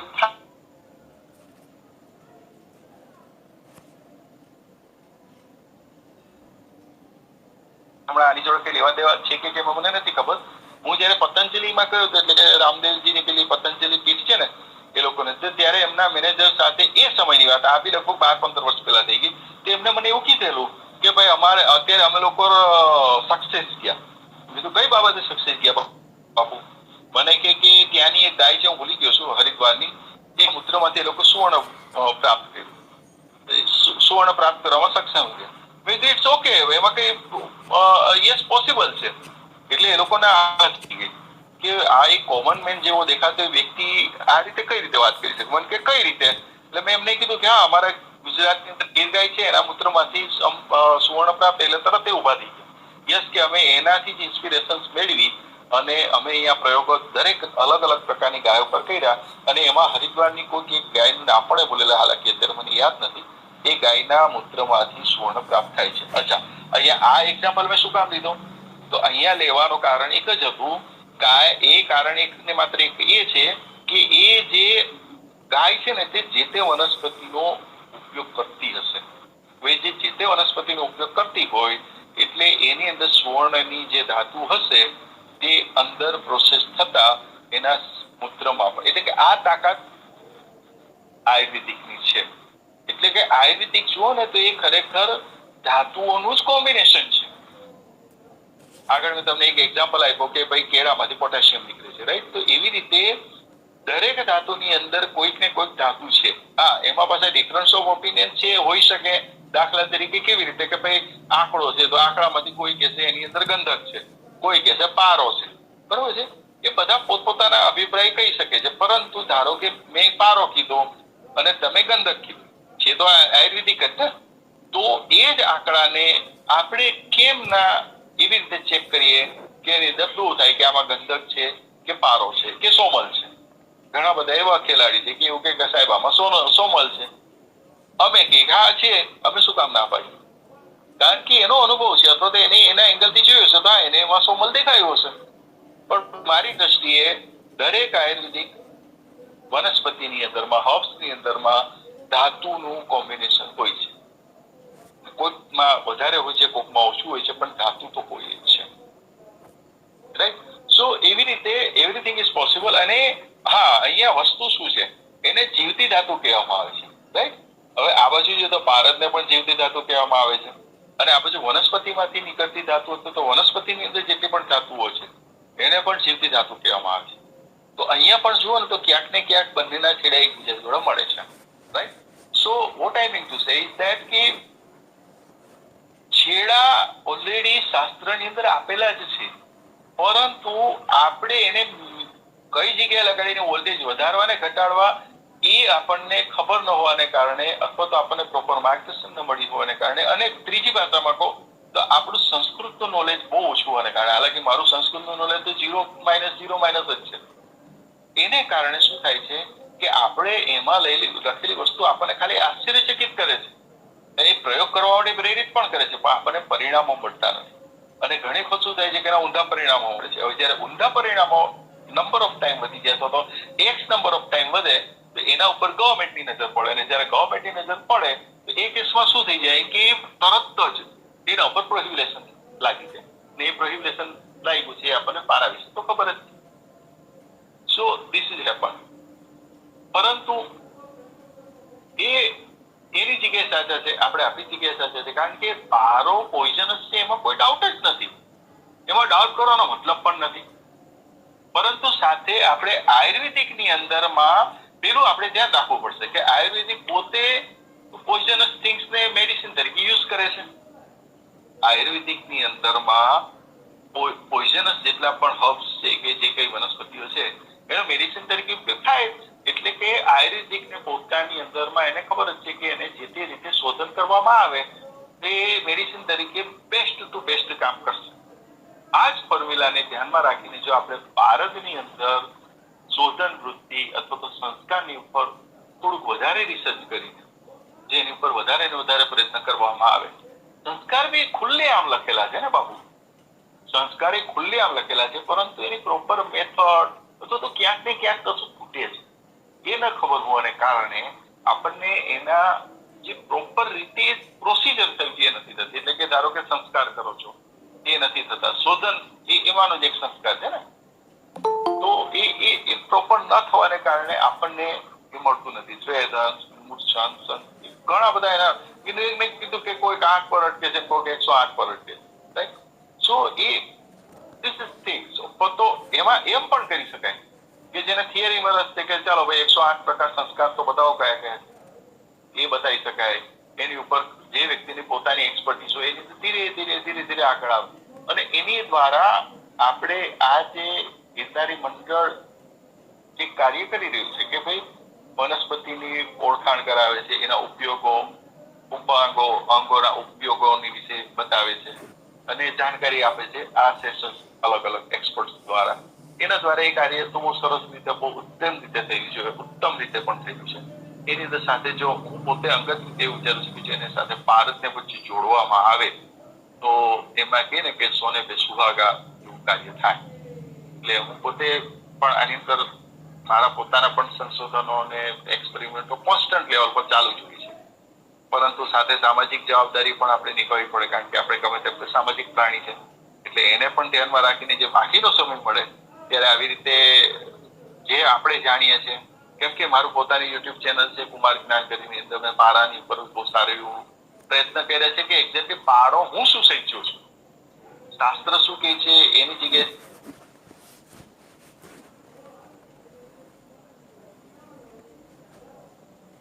મને શું અનુભવ એના ઉપર મારા પોતાના લેક્ચરો મેં યુટ્યુબ પર મૂક્યા છે અને એની અંદર મેં એક જ વસ્તુ કીધી છે કે સમય, શરીર અને પૈસાની બરબાદી પારા ઉપર ના કરશો જ્યાં સુધી તમને નોલેજ ના હોય. અને જો નોલેજ લો છો તો બહુ શાંતિથી, બહુ કુલ રીતે કામ કરો અને એને ધ્યાનમાં રાખીને જો ચાલશો તો તમારા શરીર, સમય અને પૈસાની બરબાદી અટકશે. મારો સ્ટાર્ટ જ અહીં જેમ સ્ટેચ્યુટરી વોર્નિંગ આપી ને એવી રીતે ત્યાં મારું સ્ટાર્ટ અહીંથી જ હોય. સમય ને શરીર ને પૈસાની બરબાદી ના કરો, ખાલી ખોટી લાલચમાં ના આવો. તમે પારાને સમજો, બસ. પારાને હાલાકી હું એટલું બધું નથી સમજી શક્યો, પરંતુ આ જેટલું બી સમજો છું એના ઉપરથી મને એટલી ખબર પડી કે પારાને સમજીએ તો પારો આપણને સમજશે તો બેડો પાર જ છે. તો આશા કરું છું કે મારા ટોપિકથી કોઈ બોર ન જેવું હોય અને જે કે મારી ભાવનાઓ અને મારા અનુભવ છે એ મેં આપવાના પ્રયત્ન કર્યા છે. કદાચ આની અંદર વધારે બોલાઈ ગયું હોય એક તમારો જ મિત્ર, અંગત મિત્ર ગણીને એને તો દરગુજર કરજો. અને છતાં બી મારે લાયક કંઈ પણ આમાં સજેશન્સ હોય, કેવા લાયક તમને લાગે કે આ મને જાણ કરવા જેવા છે તો ડેફિનેટલી કહેશો.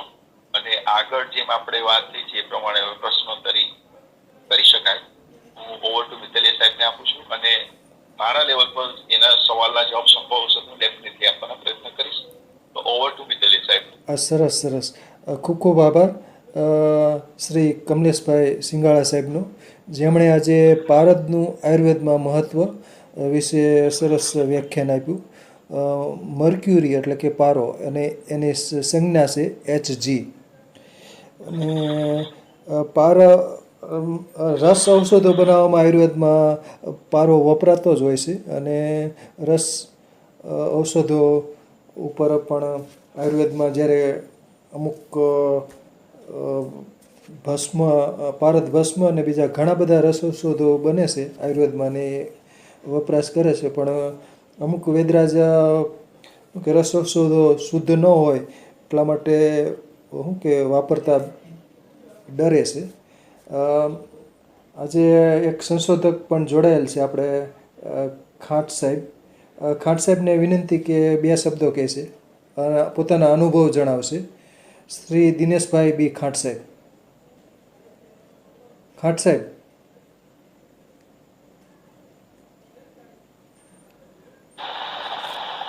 નમસ્કાર સાહેબ.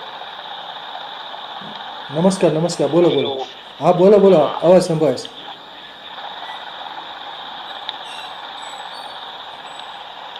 પારદ હાલો, ઉપર. સંભળાય છે? હા સંભળાય છે, સંભળાય છે, બોલો. હાલો, ખૂબ ખૂબ ધન્યવાદ સિંગાળા સાહેબને. અને આજના સિંગાળા સાહેબના પ્રવચનને સાંભળીને મારા 35 વર્ષ પહેલાના પારદ ઉપરના જે કંઈ કામ કરેલ અને એના અનુભવ છે એ તાજા થયા, એનો આને આનંદ થયો. એટલે એ બાબતે સિંગાળા સાહેબનો આભાર. તો સિંગાળા સાહેબે પારદ વિશે ખૂબ જ સરસ વર્ણન કર્યું. હવે જે મારા પારદના અનુભવો છે કે જે સાહેબે વાત કરી હતી કે પારદના સંસ્કાર,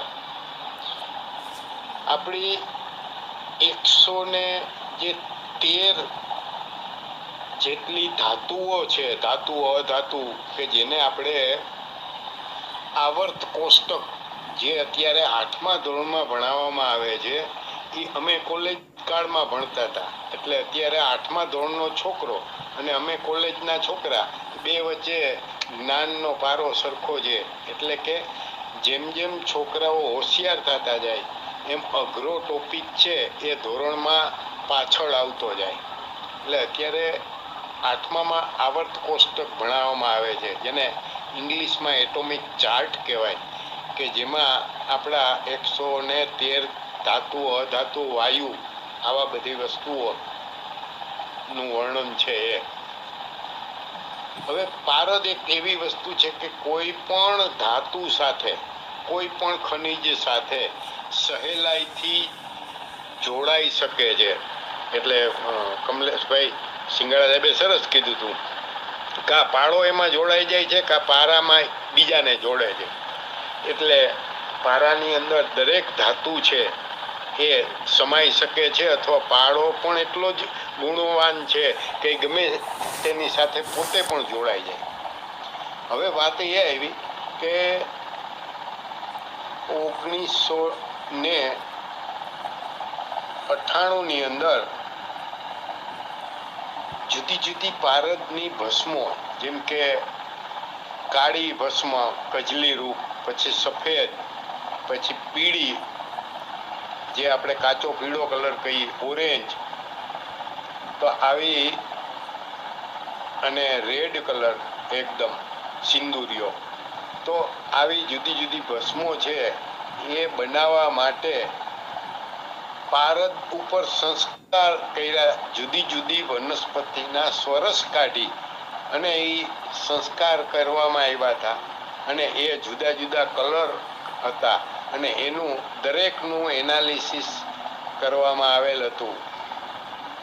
તો આ સંસ્કાર એટલે એવું છે કે ખરેખર બહુ સિંગાળા સાહેબે સરસ કીધું હતું કે પારો પચાવવો અઘરો છે, અને પચાવવો નહીં તો આખા શરીરમાં ફૂટી પણ નીકળે. એટલે કે પારદ ભસ્મ છે એ જો સારી રીતે બનાવવામાં આવે, અને સારી રીતે ત્યારે જ બને કે એના સંસ્કાર કરવામાં આવે. હવે પારદના સંસ્કાર થયા છે કે નહીં, એનું એક સરળ એનાલિસિસ વર્ક છે કે એની અંદર ફ્રી મર્ક્યુરી અને ફ્રી સલ્ફર જો ન હોય તો એ પારો છે એ સંસ્કાર સંપૂર્ણ થયા છે એવું એનાલિસિસ ઉપરથી મારું તારણ છે. હવે જ્યારે જો એમાં ફ્રી મર્ક્યુરી અથવા ફ્રી સલ્ફર ન હોય તો એ બીજી ધાતુ સાથે સહેલાઈથી, એટલે કે પર્ટિક્યુલર કન્ડિશન અને ટેમ્પરેચર સિવાય એ સહેલાઈથી જોડાઈ ના શકે. એટલે શરીરમાં દવા તરીકે જ્યારે લેવામાં આવે ત્યારે એ વિકાર રૂપે એ પોતાના ગુણ દર્શાવતો નથી, એટલે કે અવિકારી થતો નથી. એટલે સંસ્કાર કરવા જરૂરી છે. અને આ લગભગ પારદના જુદી જુદી જેમ કે પારદ છે એના જુદા જુદા કલરની કજલી છે, ત્યાર પછી એના જુદા જુદા સ્વરૂપો છે, જેમ કે પારદના સલ્ફરના સ્વરૂપ છે, પછી ક્લોરાઇડના સ્વરૂપો છે. આવા લગભગ 70 કે 80 વેરાયટીઓના ડિટેલમાં એનાલિસિસ કે એક સેમ્પલની અંદર 10 પેરામીટર કે પારદની સાથે જુદી જુદી કઈ કઈ ધાતુઓ છે, તો સંસ્કાર કરવાથી દાખલા તરીકે હિંગુલ હોય તો એ મર્ક્યુરી સલ્ફાઇડ રૂપે હોય તો એના પણ 2 સ્વરૂપ હોય, HDS અને Hg2S. તો આવા 2 સ્વરૂપો હોય, પણ જો એના વિકારને અટકાવવા હોય તો વનસ્પતિના સ્વરસની ભાવના આપી, સંસ્કાર આપી અને બીજી ધાતુઓ જેમ કે એની અંદર સોડિયમ, પોટેશિયમ, આયરન, મેગ્નેશિયમ આવા જુદા જુદા તત્વોનું પ્રમાણ જો જોડવામાં આવે તો એ સ્થાયી થાય છે અને એના વિકાર રૂપે શરીરની અંદર નુકસાન નથી કરતું. તો આવા જુદા જુદા ઘણી બધી વેરાયટીના સેમ્પલ જેમ કે હિંગુલ છે, એવી જ રીતે રસ કપૂર છે, રસ સિંદૂર છે, દાલ ચીકના છે, આ બધાનું તમે જો એનાલિસિસ કરશો તો તમને 2 જ સ્વરૂપ મળશે, મર્ક્યુરી સલ્ફાઇડ અને મર્ક્યુરી ક્લોરાઇડ. પણ આ જે મર્ક્યુરી ક્લોરાઇડ છે તો HgCl2 અને HgCl એનાલિસિસમાં બહુ ફરક નથી પડતો, પણ 2 ભાગ ક્લોરીન અને 1 ભાગ હાઇડ્રોજન હોય તો મર્ક્યુરી રસ કપૂર બને છે અને HgCl કરો તો એ દાલ ચીકના બને છે અને દાલ ચીકના પાણીમાં ઓગળતો નથી. એટલે દવાની અંદર છે એને સંસ્કાર કરીને શોધન કરવું પડે. એટલે જ્યારે રસ કપૂર છે ઇઝીલી પાણીમાં ઓગળે છે, એટલે એનો શરીરની અંદર જ્યારે અનુપાન કરવામાં આવે છે એ બદલે છે. તો આવા શરીરની અંદર ગયા પછી એના રિએક્શન અને એક્શન છે, એટલે પાક અને વિપાકમાં જે પરિવર્તન થાય છે એના ઉપર શરીરમાં લાભ કરે છે.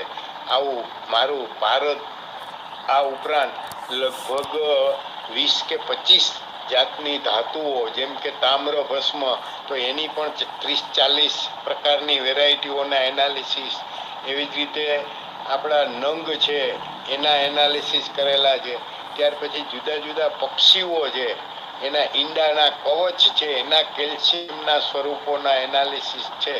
અને આજે મને આનંદ થયો કે સિંગાળા સાહેબનું પ્રવચન સાંભળી મારી 35-40 વર્ષ પહેલાના અનુભવો તાજા થયા. તો સિંગાળા સાહેબનો આભાર. અસ્તુ. વાહ વાહ, સરસ સરસ. પૂરક માહિતી આપવા બદલ આભાર શ્રી દિનેશભાઈ બી ખાંટ સાહેબનો. સરસ. લિક્વિડ મેટલ છે, પ્રવાહી ધાતુ છે, મર્ક્યુરી એટલે પારો, અને આપણે થર્મોમીટરમાં તો અને અમુક અમુક સાધનોમાં પણ પારો વપરાતો હોય છે. લિક્વિડ એટલે કે પ્રવાહી ધાતુ થર્મોમીટરમાં તો ખાસ વપરાય છે ટેમ્પરેચર માપવા માટે. હવે કોઈને પ્રશ્ન હોય ખાસ કરીને કંઈક તો કહી શકશે. ડૉક્ટર આરવી પરમાર સાહેબને વિનંતી કે કંઈક કહેવું હોય તો કહી શકે છે. ડૉક્ટર આરવી પરમાર સાહેબ. નમસ્કાર સર. નમસ્કાર. બહુ સરસ, સારો વિષય છે, સારું બધું સરસ સમજાયું.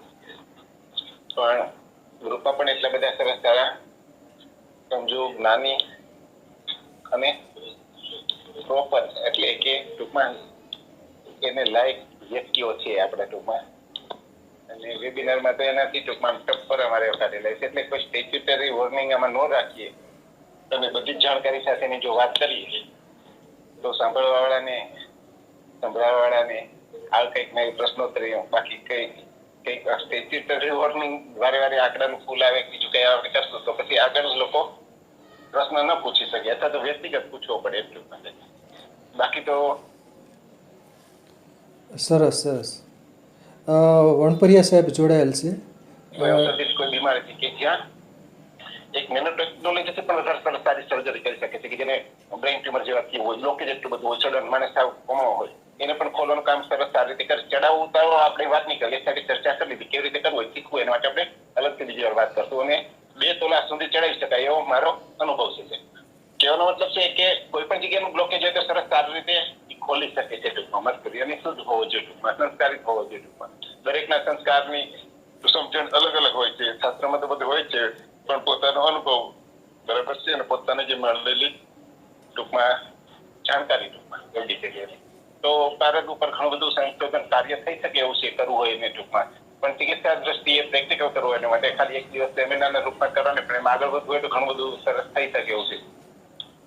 એટલે ચિકિત્સાની દ્રષ્ટિએ જ ઘણા બધા ઉપયોગો છે બરાબર. એટલે ખાસ કરીને મારો અનુભવ છે બ્લોકેજનો, બ્રેન ટ્યુમરનો અથવા તો માણસ કોમામાં હોય તો પણ એ સરસ સારો થાય છે અને 4 થી 6 મહિના સુધીની અંદર સરસ સારવાનું પરિણામ લઈને આપણે એને એમાંથી બહાર કાઢી શકાય છે. ટૂંકમાં ત્યાં સુધી એને થોડો એના જે ભારત શરીરમાં રહે છે ત્યાં સુધી એના જે લક્ષણો છે એ એને દેખાશે, પણ એ એને નુકસાનકારક હોતા નથી. ટૂંકમાં એ કેવા હોય છે તે દરેકને ચડાવતા પહેલા અગાઉથી સમજણ આપીએ કે આવો તને ફીલ થશે, ચિંતા ન કરશો, પણ સરસ સારું થઈ શકે છે. બસ ખૂબ સરસ સારો વિષય હતો. એટલે ખાસ કરીને બ્લોકેજ બ્રેન ટ્યુમરમાં સરસ સારા પરિણામો છે. વાહ વાહ, સરસ સરસ. હવે વણપરિયા સાહેબને વિનંતી કે 2 શબ્દો કહેશે. ડૉક્ટર વણપરિયા સાહેબ.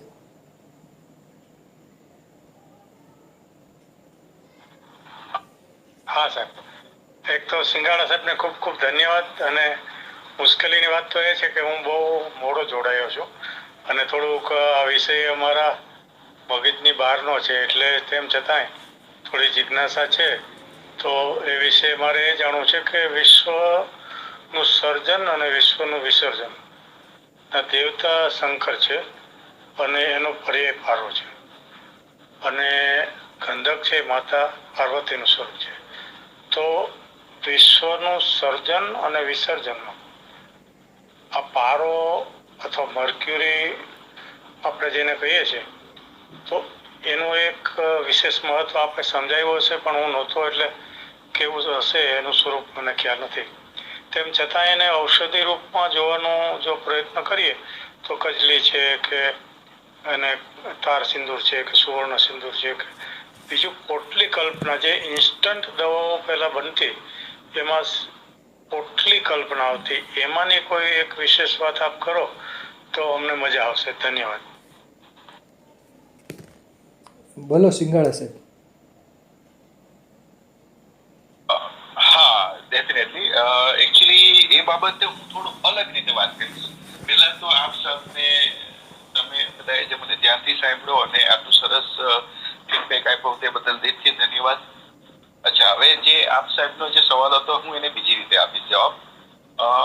હા, એની પહેલા જે તમારું પેલું જે હતું એનું કહું કે શાસ્ત્ર એવું બોલે છે, પછી આ તમારા સવાલનો જવાબ આપો. એની પહેલા જરા એક વાત કરી દઉં કે શાસ્ત્ર એવું બોલે છે કે ગંધક પારાને ક્ષારથી અને ગંધક ક્ષાર અને પારો આવો કંઈક શબ્દનો ક્ષારને આગળ પાછળ રાખતા એની ઉત્પત્તિની રચનાઓમાં ઘણા બધા ફરક સાથેનો એનો બતાવવાનો પ્રયત્ન કરવામાં આવેલો છે, એવું કંઈક મારી ધ્યાનમાં આવે છે. આ વાત યાદ આવી મને.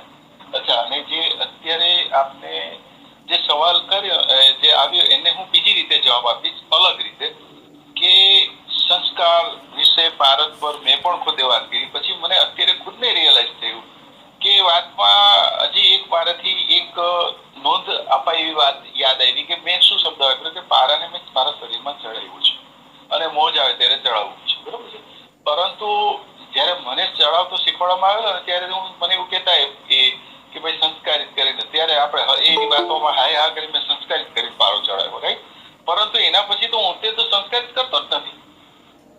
પારો અહીંયા કંઈક કહેવા માંગુ છું, આપના સાહેબશ્રીના જવાબ છે એની સાથે આની અંદર ઘણું બધું આવી જશે કે એના પછી તો હું બજારમાંથી પારો લઉં છું અને જે તે વનસ્પતિ દ્વારા સીધો શરીરમાં ચડાવી દઉં છું.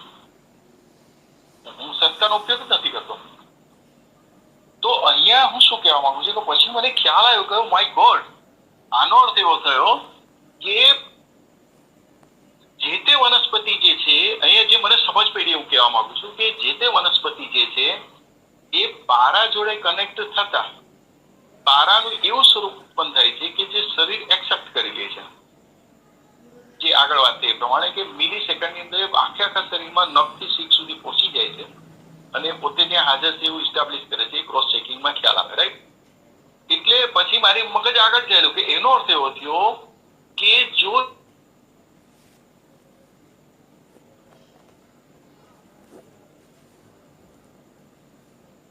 અને શરીર એને ગ્રેપ કરી જ લેશે, રાઈટ? તો એક વસ્તુ અહીંયા મને એક આ કેવા જેવી લાગી, એ મને જે આપ સાહેબ શ્રી જે સવાલ કર્યો છે એને મેં આ રીતે જવાબ આપવાનો પ્રયત્ન કરું છું. કારણ કે જે તમે પોટલી વાળું વિજ્ઞાન કર્યું એ મારા માટે, કેમ કે મેં પ્રેક્ટિકલ માણસ છું, એટલે કે ભારત ઉપર મારા કોઈના જે કઈ મારી પાસે નોલેજ છે એ મેં મારી જાતે એક્સપેરિમેન્ટ કરીને 35 વર્ષમાં મેળવેલું. અને એ મને હું કેમ કે રસ ચિત્ત, એટલે કે આપ સબને જાણ કહે કે યોગીની કુમારી કરીને વિશ્વવંદિત બુક હતી, એ હું એસએસસી માં હતો, એટલે કે 16-17 વર્ષની ઉંમરે, ત્યારે મારા હાથમાં બાય મિસ્ટેક આવી ગઈ હતી. ત્યાર પછી રસ એટલે શું શોધતા નીકળતા એ યાત્રા શરૂ થઈ તે અહીં આવીને. અને અત્યારે તો લોકો કિમિયાગર તરીકે ઓળખે, પણ આપણે કિમિયાગરની છાપ ખોટી છે. ખરેખર રસ સિદ્ધ છે, રસ સિદ્ધના પ્રયત્ન મારા ચાલુ છે. રસને કેમ સિદ્ધ કરાય, એટલે કે પારો મધ્ય, રાઈટ? તો હું આવું કંઈક કાચું એવું સમજું છું. એટલે એ જે તમે આપ સાહેબ શ્રી પૂછો છો અથવા તો જણાવવા માંગો છો પોટલી રિગાર્ડિંગ જે ટ્રીટમેન્ટ છે, એટલે કે પારાને રિલેટેડ, એમાંનો જ એક પ્રકાર હોઈ શકે. જેવી રીતે કે બંધન, પારદનું બંધન કરીને ગુટિકા તરીકે રાખવો, એને ગ્લાસ તરીકે પાણી પીવો, અથવા તો વધારે ટેરિંગ હોય અને બહુ સારી પકડ હોય તો એને ભસ્મ તરીકે ડાયરેક્ટ શરીરમાં એબ્ઝોર્બ કરાવો. એવી જ પ્રકારથી, એટલે કે પારા જોડે કોઈ પણ પ્રક્રિયા છે, એટલે કે જો ખોટું ના હોય ને તો પારા ઉપર પ્રયોગ કરવાના n નંબર ઓફ ફોર્મ્યુલા છે, જેમાંની એક પદ્ધતિ એટલે આપ શ્રી જાણ કરી તે, રાઈટ? એટલે હું પોતે આવું કંઈક સમજ્યો છું. તો એમાં વધારે હું જો કહું તો એવું કે પારો લઈને આપણે એને ધૂળ જોડે જો રમવાનું મજા આવે તો ધૂળ જોડે જો એને આપણે પ્રયોગ કરીએ, એટલે કે કોઈ પણ પ્રક્રિયા કરીએ સંસ્કારના માધ્યમથી, કે મારે આમ ધૂળ દ્વારા પારાની ઉપર સંસ્કાર કરવો છે, યસ, હું પ્રૂવ કરું છું કે યસ ઇટ ઇઝ પોસિબલ. હું એવું કહેવા માંગીશ. જે મને સમજ પડી એ મારા બુદ્ધિથી આપને જવાબ આપવાનો પ્રયત્ન કર્યો છે. બોલો વણપરિયા સાહેબ. ખૂબ ખૂબ સાહેબ આભાર. મારું તો થોડુંક સમજ ઓછી છે એટલે એમાં બહુ ખ્યાલ નહીં, પણ એક પોટલી કલ્પના એવી છે, દાખલા તરીકે કોઈ એક તાર સિંદૂર બનાવ્યું કે સુવર્ણ સિંદૂર બનાવ્યું અથવા તો ગુટિકા બનાવી, તો એને પરિપક્વ ગંધકને પીગાડી લગભગ 80 થી 120 ડિગ્રીની વચ્ચે અને 4 વડા ખાદીના કપડામાં પોટલી ગોળીને વાળી અને એને પરિપક્વ કરે. અને એ ગમે તેવું ઇન્સ્ટન્ટ દર્દમાં જૂના વૈદ્યો હતા, રસશાસ્ત્રી વૈદ્યો, એનો ઉપયોગ કરતા. એટલે એ તમારી વાત બહુ સાચી છે. એટલે મારે તો થોડું જાણવું હતું કે થોડા આ જે અષ્ટ સંસ્કાર છે એની વાત કરી હશે, 16 સંસ્કારની વાત કરી છે, તો દાખલે કે સ્વેદન, મર્દન, મૂર્છન, ઉત્થાપન જે કંઈ હશે 8 સંસ્કાર, અને બીજા જે શરીરના વેદન માટેના અથવા જે દવાઓ બનતી હોય તો એમાં છે ચારણ છે, જારણ છે, ગર્ભધૃતિ છે, બાહ્ય ધૃતિ છે, સારણમાં અનુસારણ, પ્રતિસારણ, રંજન ને વેદન. તો એમાંનું કંઈ આપ થોડું જણાવશો તો થોડું વધારે મજા આવશે. ધન્યવાદ. ખાસ કરીને ગર્ભધૃતિ વિશે. બોલો સિંગાળા સાહેબ.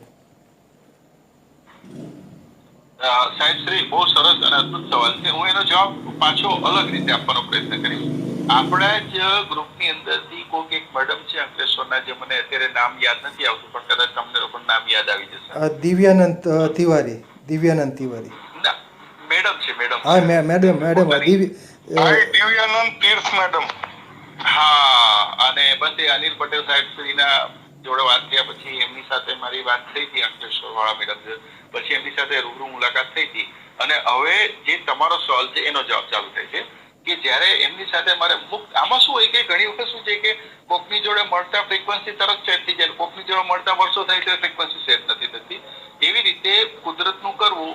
એ મેડમ સાથે મારી વાતચીત થઈ, એમની ફેક્ટરીમાં હું ગયો પછી, તો બહુ સરસ અને સ્પષ્ટ વક્તા છે અને દિલ ખોલીને વાત કરી હતી મેડમે. અત્યારે કદાચ હાજર છે કે નહીં મને ખ્યાલ નથી આમાં, પરંતુ જ્યારે એને આ જ બાબતે વાત કરી તો જે સાહેબની વાત કરી ગર્ભવતીને એની અંદર એમને તમે કહેશો તો 1000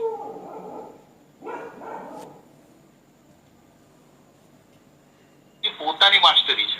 તમારો અવાજ કપાતો જાય વચ્ચે વચ્ચે. હા હવે ઓકે,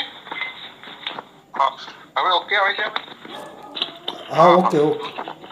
હા તો એમની સાથે જયારે મારો વાર્તાલાપ થયો હતો તો એમને ખુદે કીધેલું છે કે તમે કહો તો હું 1000 ફૂટ આપવા માટે સક્ષમ છું એમ ભારત પર. અને એ તો લગભગ જો હું ખોટો ના આવે તો 100 ફૂટ તો એમને આપેલી પ્રોડક્ટ પણ લગભગ મારે ડિસ્કશન થઈ હતી ત્યારે એમને મને કીધેલી. આપણે અત્યારે એટલું વેરીફાઈ નહીં થઈ શકે કારણ કે એ વાતની 4-5 વર્ષ જેવું થઈ ગયું છે. એટલે પણ ધેટ ઇઝ ડેમ શ્યોર કે ગર્ભવૃત્તિ કે બાહ્ય વૃત્તિનો જે સવાલ આવે છે એની અંદર પણ એ જ છે કે હવે આ મેડમનો દાખલો લઈ લો તો એમને મને એવું કીધેલું, એમનું મને હજી એ શબ્દ યાદ આવે છે આપના બોલ્યા પછી કે કમલેશભાઈ તમે નહીં માનો મેં કેટલા ટન પારા ઉપર પ્રોસેસ કરી નાખી, મને ખુદને યાદ નથી. આ એ મેડમનો જવાબ હતા. અને ગંધક ઉપર જે આજે ગર્ભવૃત્તિ બાહ્ય વૃત્તિમાં કોઈ એમને એક તમે કહો ને કે એમની જે વાત કરવાની જે એની અંદર હું જોતો હતો કે એમની પોતાની પકડ અને એ બધું આપણને વાર્તાલાપ પરથી ખ્યાલ આવે શબ્દ ભંડોળ પરથી, રાઈટ? તો એ ત્યારે પણ મને એ જે આપ જે કહ્યો છે એ બાબતે હું ફરીથી એ જ કહેવા માંગીશ કે ગર્ભવૃત્તિ અને બાહ્ય વૃત્તિને પણ આપ માફ કરશો કદાચ હું વધારે બોલી જાઉં તો ગર્ભવૃત્તિ કે બાહ્ય વૃત્તિ પણ આપણે સરખી રીતે સમજી નથી શક્યા અને કરી પણ નથી શક્યા. જો હવે જયારે હું શબ્દ વાપરું તો મારે એને પ્રૂવ કરવાની મારી પોતાની અંગત જવાબદારી બને છે. તો આને હું આવી રીતે પ્રૂવ કરીશ. એની પહેલા હું એક બાઈક પાણી પી લઉં કે એ મને ગ્લાસ પી લ્યો. ના પી લીધો. Thank you. તો મને હું આને પ્રૂવ કરવા આ રીતે પ્રયત્ન કરીશ કે મને આ વાત જાણવા મળી હતી કોઈક સંત દ્વારા કે એ વ્યક્તિ શું કરતા હતા કે કોઈક એક જે તે સમયે જે તે બ્રાન્ડ, કારણ કે અત્યારે મને બ્રાન્ડ યાદ નથી પણ જે તે બ્રાન્ડની એ આ શું કહેવાનું નામ તો ભૂલી ગયો, કપૂર કોઈ આજે આપણે હમણાં ઘણા બધું વાપર્યું એમાં એક પ્રોડક્ટ એ લઈ આવતા, તાંબા પર મારતા અને સીધું બાજાર કરતા. સમજો વાતને. હું સાહેબ આપના સવાલનો જવાબ આપવાનો પ્રયત્ન કરું છું પણ એક્ઝામ્પલના માધ્યમથી. એટલે એ કરીને એની રીતે કે જે હોય આ પ્રોસિજર થી એ ઇન શોર્ટ જે તે મેડિસિન થી તાંબામાંથી ડાયરેક્ટ કન્વર્ટ કરતા. પછી જ્યારે કંપનીને ખબર પડી એની વિધિ બદલાઈ ગઈ અને આજે એ જ product top n number of companies બનાવે છે પણ એમાંથી બનતું નથી. કારણ આટલું જ. આપણે જે વાત કહીએ ગર્ભવૃત્તિ કે બાહ્ય વૃત્તિ અથવા તો એ જે તે સંસ્કાર દ્વારા જે પ્રોડક્ટ બનાવવામાં આવતી હતી એ હવે નથી બનતી.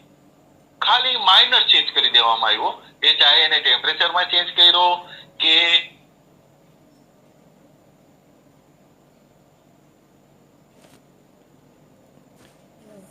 સંસ્કાર એટલે શું એ ત્યારે જ કહેવાય કે જ્યારે એનું ઈચ્છિત પરિણામ આપની સામે આવે. દાખલા તરીકે કોઈ પ્રયોગ માટે એટલે કે રોગ નિવારણ માટે આપણે કોઈ કામ કર્યું અથવા તો એની ઉપર આપણે જે તે પ્રક્રિયા કરી તો એ રોગ મટવો જોઈએ તો જ એ સાચું. નહીં તો સમજવાનું કે ગર્ભવૃત્તિ કે બાહ્ય વૃત્તિ કે કોઈ એક સંસ્કાર કર્યો તે ખોટો છે અથવા તો આપણને સમજ નથી. એવું તો ના કહેવાય કે ખોટો છે પરંતુ એ સંસ્કારને એમાં જે રીતે કીધું છે એ આપણને સમજ નથી એમ સમજી શકાય એવું મારું પોતાનું માનવું છે.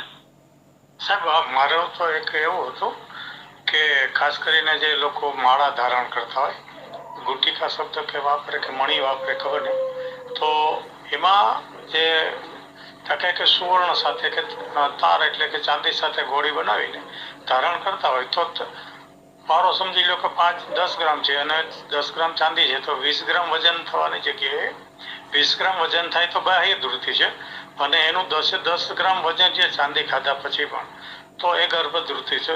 એ વિશે મારે થોડું જાણવું હતું કે આપ ડિટેલ જણાવશો કે આવું એના કેવી રીતે સંસ્કારો આપી શકાય. ધન્યવાદ. હા સાહેબ એના વિશે હું મારા પોતાના અભિપ્રાય અનુભવ રૂપી જણાવીશ કે એ થોડુંક એમાં પણ બે મંતવ્ય છે. સમજો સાહેબ, હું આખી ટીમને આશા રાખીશ કે પોઝિટિવ એમાં અને બ્રોડ માઇન્ડથી વિચારશે. આગળ મેં ખાલી છે ને હિન્ટ આપીને ભાગી ગયો હતો એટલે કે છટકી ગયો હતો. એ એવી રીતે છે કે આગળ વાત થઈ ને એમાં હું થોડીક હજી ડીપમાં ચણાવટ કરીશ એથી આ ક્લેરિફિકેશન થશે. જવાબ આપનારી રિલેવન્ટ જ છે કે પારદ ઉપર જ્યારે પણ આપણે ખરલ પ્રક્રિયા કરીએ છીએ અથવા તો એની ઉપર કોઈ પણ પ્રકારનું ઘર્ષણ કરીએ છીએ સીધી ભાષામાં, તો એનું બે રીતે ધોવાણ થાય છે. એક વાયુ રૂપે, રાઈટ, અને બીજું જે તે પદાર્થની અંદર મિક્સ થઈને આપણે એને આપણી આંખની સામે ફેંકી દઈએ છીએ, રાઈટ. અને આપણે એને એવું સમજીએ છીએ કે 20 ગ્રામ, તમે જે આપણે શ્રીએ વાત કરી એ પ્રમાણે X 20 ગ્રામ હતું ને Y 10 ગ્રામ હતું, તો ટોટલ 30 ગ્રામ થયું છે એની જગ્યાએ 10 ગ્રામ થયું. આ સેન્સમાં થાય છે. પરંતુ આ તમે બોલ્યા તે પણ સાચું છે. એ ત્યારે સાચું બને કે એને જે ગુટિકા રાખી છે, હવે સપોઝ કરો કે મને એવું કંઈક યાદ આવે છે કે હા, આના વિશે હું મારા યુટ્યુબ પર બોલ્યો હતો કે દાખલા તરીકે કોઈ એક ગુટિકા બનાવવામાં આવી. ગુટિકા અલગ અલગ પ્રકારે બનાવવામાં આવે છે. તમારે આપણે કામ પર કંટ્રોલ કરો તો એના વિશે મેં ઇનડાયરેક્ટલી આગળ હિન્ટ આપેલી કેળાની, રાઈટ. તો એના દ્વારા ગુટિકા બનાવવામાં આવે તો કામ પ્રવૃત્તિ પર આવે જ છે કાબુ, બરોબર. તો જ્યારે આપણે જે તે પદાર્થ એટલે કે જે તે આયુર્વેદિક દ્વારા પારદની ગુટિકા બનાવીએ છીએ તો ડેફિનેટલી એ કામ પ્રવૃત્તિ પર કંટ્રોલ આવે છે. જો આવે છે તો ધેટ ઇઝ ટ્રુ, એટલે કે આપણે જે પ્રક્રિયા કરી તે સાચી છે. એવી રીતે જે એ મારા યુટ્યુબમાં હું બોલું છું કે ભાઈ ધારો કે આપણે આધ્યાત્મિક લેવલ પર જવું છે તો એના અલગ અલગ છે. કોઈને હૃદય મજબૂત કરવું છે તો એને એના રિલેટેડ છે, right. So what I mean to say કે જે તે પદાર્થ દ્વારા જે પ્રક્રિયા શાસ્ત્ર, અને એના વિશે હું આગળ પણ અને કીધેલું છે અને અહીંયા પણ મેં હિન્ટ આપી કે એનો એક્ઝેક્ટ મેં એના વિશે ફરીથી કહું કે જેમ કે આપણે શિક્ષક છે, બરોબર છે. હવે હું સાયન્સનો શિક્ષક હોય તો હું જે તે પદાર્થને સાયન્સના એંગલથી જ રીડિફાઇન કરીશ. મેથ્સનો વિદ્યાર્થી હશે એટલે ટીચર હશે તે એ જ પદાર્થને મેથ્સના રિલેવન્ટ, ઇતિહાસના રિલેવન્ટ જ જસ્ટિફાઈ કરશે. એને કારણે શું થયું છે કે આપણને પરિણામ નથી મળતા, અને પરિણામ ન મળવાને કારણે એ પ્રયોગ સાચો છે. આયુર્વેદિકની અંદર મેં આગળ ગળું પાડીને કીધું કે આપણા જ આયુર્વેદિક શાસ્ત્રમાં શું લખ્યું છે કે પારદ વગર વનસ્પતિ દ્વારા જે રોગ ઉપચાર સંભવ જ ના બને. તો એ આપણે બસ જે તમે હમણાં વાત કરી એ બરોબર જ છે કે એ યોગ્ય રીતે આપણે એ ન હોવાને કારણે આપણને એ જવાબ નથી મળતો. એટલે કે તમે જે કીધું એ રીતે ગુટિકાના બે પ્રકાર છે કે 30 ગ્રામમાં અંદર મટીરિયલ ટોટલ હોવા છતાં 10 ગ્રામ થયું. તો મેં આગળ વાત કરી એ પ્રમાણે બને કે હવા ઉડી ગયું ખરલ કરતી વખતે, કારણ કે પારો તો તમે એમને પણ રાખશો તો બી ઉડી જ જશે, રાઈટ. તો આપણને એવું થાય કે આ તો 10 જ ગ્રામ થયું. અથવા જે તે વનસ્પતિ જોડે એને ખરલ કરવામાં આવે તો વધારે ઉદ્ધવમાન એટલે કે વધારે એ ધુમાડા રૂપી થઈને ઉડી ગયું, એટલે કે વરાળ રૂપી જતું રહે, આપણને ના ખોરે અને આપણે ખુશ થતા હોય. પરંતુ જો એ જ આપણે વાત કરી એ પ્રમાણે એ ગુટિકા એને ગરણમાં ધારણ કરી હોય અને એને એ જે તે રોગ પ્રતિકારક માટે કે બીપી લો કરવા માટે કે જે કરો અને એની અંદર જો એને પરિણામ મળતા હોય તો એમણે જે કીધું એ સાચું છે. હું એવું મારું પોતાનું અંગત મંતવ્ય ધારું છું. બરાબર છે, સરસ. અનિલભાઈ કંઈક પ્રશ્ન પૂછવા માંગે છે. બોલો અનિલભાઈ સાપરિયા. જેમ હમણાં ઠક્કર સાહેબે કીધું કે એનો કૂટવાથી કે એનાથી બાષ્પીભવન થાય, પણ તો કઈ 10 ગ્રામનું થોડું બાષ્પીભવન થઈ જાય સાહેબ, એ મેટલ જ છે ને હમી. અહીંયા એકચ્યુઅલી હું તમને ક્રોસ ના કરું પણ અહીંયા હું તમને બિલકુલ ડેફિનેટલી થશે, કારણ કે હા ના સાહેબ તમે 10 ગ્રામની વાત કરો છો, 100 ગ્રામ બાષ્પીભવન થઈ જાય. શું વાત કરો તમે સાહેબ? 100 ગ્રામ બાષ્પીભવન થઈ જાય. અરે ના, હું તમને એનો દાખલો આપું ને કે ડેફિનેટલી હું જયારે ક્રોસ કરીશ તો મારી પાસે જસ્ટિફિકેશન હોય. દાખલા તરીકે જયારે ખરલ કરવામાં આવે છે ને, ખરલ કરવામાં આવે છે ને ત્યારે તમે જોયું હશે કે ખરલ કરીએ ને તો કોઈ વ્યક્તિ 5 મિનિટમાં ગોળીનું બંધન એટલે કે પારદનું બંધન કરી દે છે. કોઈ વ્યક્તિ 5 કલાકે કરે છે, કોઈ 5 દિવસે પણ નથી કરી શકતું. તો ત્યારે એના ઉપર જયારે મારે જેમ અત્યારે આવી કે બહુ સરસ અદભુત એક આપણું ગિરનારી મંડળ છે એમાં ચર્ચા કરવાથી જ્ઞાનની એક અપડેશન એકબીજાનું થાય છે, એવી રીતે મારે જે તે જગ્યાએ પણ ચર્ચા થતી હોય ત્યારે મને કહેવામાં આવે, જયારે મેં આ સવાલ કર્યો કે ભાઈ આનાથી 5 મિનિટમાં થાય તો જે લે ભાગ હું થોડા ખરાબ શબ્દો હોય તો ચલાવી લેજો. તો લે ભાગુ લોકો શું કહે તો પ્રેક્ટિસ થી આવે, બરોબર? ના, પ્રેક્ટિસ નથી. એ ખરલ ની અંદર એ વ્યક્તિએ મને સાચો જવાબ આપ્યો હતો કે ખરલને તમે દ્રવિત કરો. એટલે હું વિચારું તો દ્રવિત એટલે શું, પછી એને પછી આપણી સેક્સોલોજી ભાષામાં લઈ ગયો. અચ્છા, ઇન ધેટ સેન્સ તો એને મને ધીસ ઇઝ ધ લોજિક. તો એ દ્રવિત એટલે શું? એક ખાસ પ્રકારની ગરમી જ છે ને. તો એ ગરમી પારાને મળતા જે તે વ્યક્તિ, ખરલ તો ખરલ જ છે, તમે સમજો, ખરલ ખરલ જ છે. તમે ખરલ કરશો, હું ખરલ કરીશ, પણ મારા ખરલ, એક એક્ઝામ્પલ છે કે મારા ખરલ કરવાની પ્રોસિજર એટલી પાવરફુલ હોય કે 2 મિનિટમાં દ્રવિત થઈ જાય. કોણ? આ શું કહેવામાં આવે, ખરલ. તો એ મને પારદ બંધન 4 મિનિટમાં કરી આપશે. તો અહીંયા પણ ગરમી જાય અને જાય. એટલે અહીંયા હું આ રીતે તમારા સવાલનો જસ્ટિફિકેશન આપવાનો પ્રયત્ન કરીશ. રાઈટ? અનિલભાઈ, આવો. મારું જે હું સમજણ છે એવું એમ કે માનું છું કે ભારતની એક કે શુદ્ધિકરણ કહો કે છે કે સંસ્કાર કહો કે એવા પ્રકારનું ભારતની અવસ્થા ઉપર લઈ જવાનો છે. ધાતુ એને આપીએ છીએ, એ ધાતુને પૂરી પાચન કરીને જેની ક્ષમતા હોય, ટૂંકમાં તમે 10 ગ્રામ આપી હોય ટૂંકમાં, બરોબર, તો 10 ગ્રામ પાચન કરીને એનું મૂલ્ય, એનું ક્વોન્ટિટી કે વેટ એનું કઈ વસ્તુ નથી. પૂરેપૂરું પાચન કરીને એનું પૂરેપૂરું પાચન કરી જાય છે અને મૂળ વજનના પ્રમાણમાં જ એટલું જ મર્ક્યુરી રહે છે. એવું પણ મારો એક અનુભવ છે. ના, એ બરોબર હે. હું ઈ જ કહું સાહેબ, તો એ પારાની અવસ્થા ઉપર ડિપેન્ડ કરે. હવે સાહેબ એમ કહે કે તમે કઈ વનસ્પતિ એ કે કેટલી ઘણી ઘર્ષણ કર્યું, કેટલી ગરમી આપી, તો એનાથી કઈ તોલો એક ચાંદી એ સામાન્ય ગમે એટલું ઘર્ષણ કરીને ગરમી આપે તો એનાથી કઈ 1 તોલો ચાંદીનું બાષ્પીભવન ન થાય સાહેબ. હું ખાલી એટલું કહેવા માંગુ. બરોબર, જો ઈ પારો ભૂખ્યો હોય તો જ એનો ગ્રાસ કરી શકે અને તો જ એનું પછી આગળ પાચન કરાવો, તો યાર વજન એનું પાછું નોર્મલ આવીને ઉભું રહે. હું બોલી શકું વચ્ચે? હા, જો અહીંયા હું ફરીથી એ જ કહેવા માંગુ છું કે જો એ આપ 2 જણાએ જે કીધું એ રીતે થયું હોય તો એનું ઈચ્છિત પરિણામ આવે ને આવે, તો એ ક્રિયા સાચી છે એવું સમજવું. એવું ઓલરેડી પેલા બોલી ચૂક્યો છું. ખ્યાલ આવે?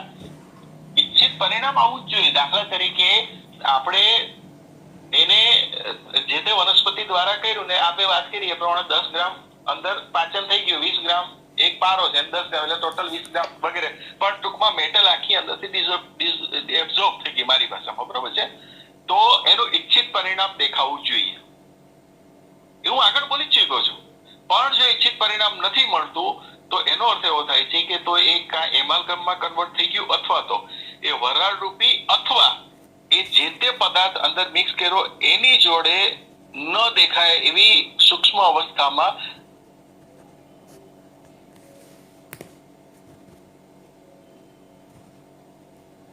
અવાજ કપાણો. પછી કોઈ સવાલ જ નથી. જો એ ઈચ્છિત પરિણામ આપે છે, હવે અવાજ આવે છે ને? હા, આવ્યો. હા, જો એ ઈચ્છિત પરિણામ આપે છે તો આપણે જે વાત કરી એ ફેક્ટ જ છે, એમાં કોઈ આર્ગ્યુમેન્ટ કે દલીલ છે નહીં. પરંતુ મેં કીધું ને, એને આપણી ભાષામાં તાળો કહીશું, બરોબર છે? તાળો એક જ છે કે એ ઈચ્છિત પરિણામ મેળવવું જોઈએ. દાખલા તરીકે જે તે વનસ્પતિ જોડે પારો બાંધો, બંધન થયું, તો દાખલા તરીકે બીપી લો થવું જોઈએ, તો ધારણ કરતાની સાથે થવું જોઈએ. તો સમજી જવાનું કે આ ફોર્મ્યુલા જે ટેકનિક અંદર લખવામાં આવી છે એ રીતે જ થયું છે. હું એવું નથી કહેવા માંગતો કે ખોટું છે, પરંતુ એનો તાળો મેળવો. મારો કહેવાનો અર્થ છે તાળો મેળવો, કે તાળો મળે છે તો એ ફોર્મ્યુલા અને એ કરેલી પ્રક્રિયા સાચી છે. પરંતુ જો તાળો નથી મળતો તો મેં કીધું એ સાચું છે કે એ વરાળ રૂપી જતું રહ્યું અથવા તો જે તે પદાર્થના સૂક્ષ્મ સ્વરૂપમાં આપણે આપણી આંખની સામે એને ફેંકી દઈએ છીએ. દાખલા તરીકે ધોવાણના રૂપમાં વગેરે વગેરે વગેરે. બરોબર છે? બરાબર, સરસ. ખાટ સાહેબ, કંઈ સવાલ હોય તો પૂછો. દિનેશભાઈ બી ખાટ સાહેબ.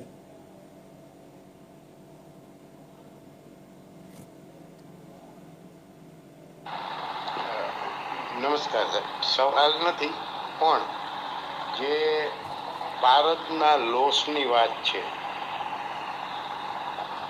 દાખલા તરીકે 10 ગ્રામ પ્યોર પારદ લેવામાં આવે, એને કોઈ પણ વનસ્પતિની ભાવના આપો અથવા કોઈ પણ ધાતુ સાથે એનું સંયોજન કરવામાં આવે તો એ 10 ગ્રામ કરતાં વજન વધે ને વધે. ક્યારે? કે એને કોઈ પણ જાતની હીટ આપો નહીં તો.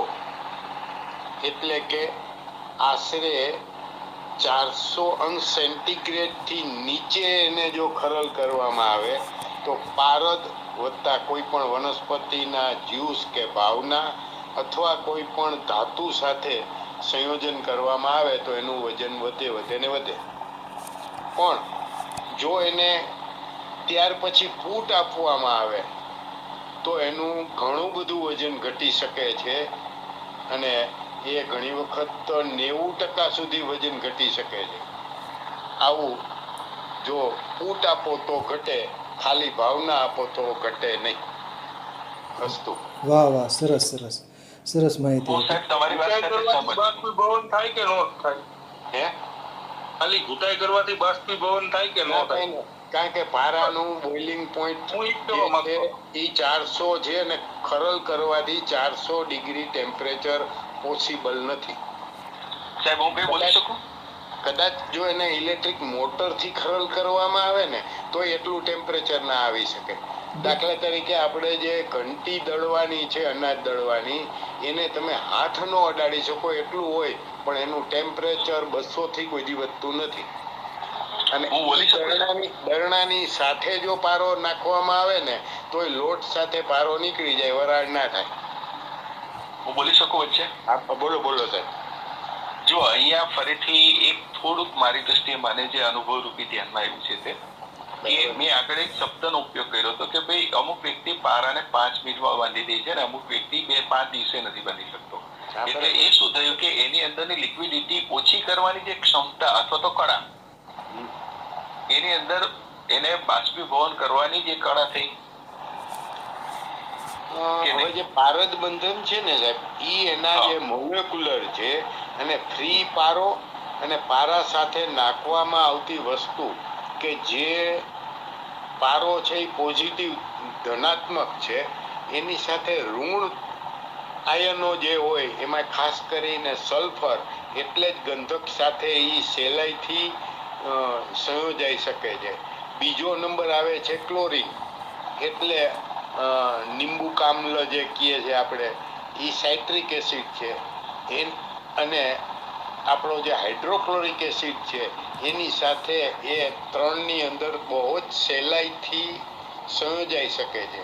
હવે વાત એવી કે આપણે 8મા ધોરણમાં ભણ્યા છીએ કે કોઈ પણ ધાતુ છે એના 3 બોન્ડ હોય, સિંગલ, ડબલ અને ટ્રિપલ.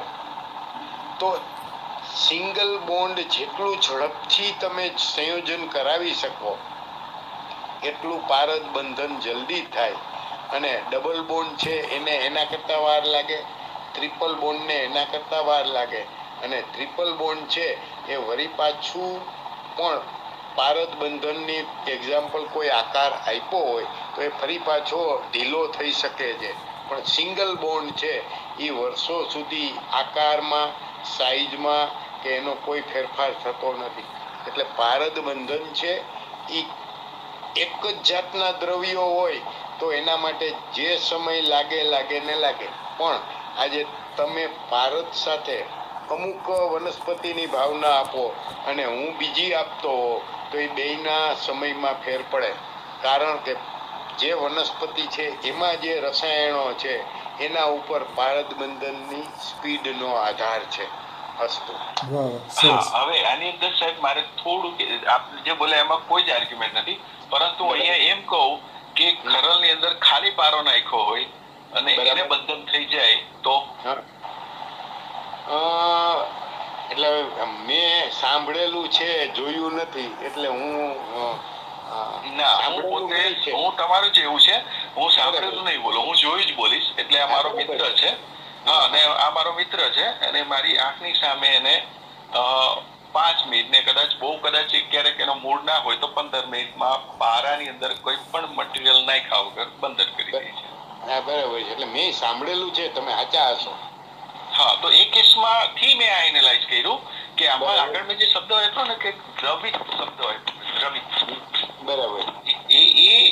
એટલે કે દ્રવિત શબ્દ જે છે ને એ આપ જોવા છે ને તો એક ખાસ પ્રકારની એનર્જી જ છે, અથવા તો બીજી ભાષામાં ગરમી છે. ખરેખર ગરમી શબ્દ પણ ખોટો છે. એક ખાસ પ્રકારની ગરમી એટલે શું, બીજી રીતે સમજાવવાનો પ્રયત્ન કરું કે જ્યારે સ્ત્રી અને પુરુષનું મિલન થાય છે તો મિલન તો લગભગ ઘણા બધા ખેલાડી દરરોજ કરતા હોય, બરોબર છે. ના, બરાબર છે. પરંતુ મારું એવું માનવું છે કે ફરક શું છે સમજજો. હા, ફરક એટલો જ છે કે જ્યારે બાળકની ઉત્પત્તિ વખતનો જે તે સમય આપણે એમાં નથી પડતા, એ જે તે સમય જે તે એક ખાસ પ્રકારનો મેળાપ થાય છે ત્યારે એ બાળકની ઉત્પત્તિ માટે સક્ષમ થાય છે. એ ગમે તે કોઈ જે કોઈ એ ગોળે પોતાના હાથમાં રાખેલું છે. તો એ જે ગરમી, ત્યાં પણ એક ગરમી જ આવે છે જ્યાં સુધી મારું નોલેજ કામ કરે છે, રાઈટ? તો એને દ્રવિત શબ્દ વાપર્યો છે, દ્રવિત, બરોબર? ઈ કળા જ દરેક વસ્તુમાં છુપાયેલી છે, અને એ જ કળા, હું જો ખોટો ના હોય તો એ પારદ અને આયુર્વેદિક ને ભેગા કરવાની કળા છે. એ જ કળા પારદને ખરલમાં નાખીને જો દ્રવિત કરે તો ખાલી પારાને પણ બંધિત કરવાની કળા આ જ છે. અને આ એ જ કળા છે કે જો એ દ્રવિત આગળ જેમણે વાત કરી કે ભાઈ 30 ગ્રામ હોવા છતાં 10 ગ્રામ તો જ આ સંભવ બને ને તો જ એનું ઈચ્છિત પોતાનું માનવું છે. ના, હોઈ શકે કદાચ. હા, બરાબર છે. ઠક્કર સાહેબ, કંઈક ટિપ્પણી કરી હોય અથવા કંઈક કહેવું હોય, 2 શબ્દો કહેવા હોય તો કહી શકે છે. વૈદ્યશ્રી વિનોદભાઈ ઠક્કર સાહેબ. જય ધન્વંતરી. સાહેબે બહુ સારી રીતે ભારત ઉપરનું વિશ્લેષણ આપ્યું, અને આયુર્વેદ અને ભારત, મારે પણ એકવાર આ ચર્ચા થઈ હતી કે રસમાં પારદ અને વનસ્પતિમાં આંકડો. અગાઉના વેબિનારમાં પણ મેં આ સ્પષ્ટતા મૂકેલી. હવે અહીંયા જે થોડીક ચર્ચા ચાલી રહી છે એના અનુસંધાને હું મારો અનુભવ કહું અથવા તો મારો મત કહું. પહેલી વસ્તુ, પારદના માટે જે ખરલ વાપરવાની કીધી છે એ સામાન્ય ખરલ નથી. આ એક સ્પષ્ટ વાત છે. બીજું, જે હમણાં સાહેબે વાત કરી કે દ્રવિત, તો જે એમણે જે શબ્દ વાપર્યો દ્રવિત, પણ સ્વરસનો ફૂટ આપીને ખરલમાં રાખી અને જ્યારે પારદ એના અનુબંધમાં આવે છે ત્યારે એ અંદરથી જે ફૂટ આપેલો સ્વરસ હોય છે એને ગ્રાહિત થઈ અને બંધન કરે છે. આ એક મારો મત મૂકી રહ્યો છું.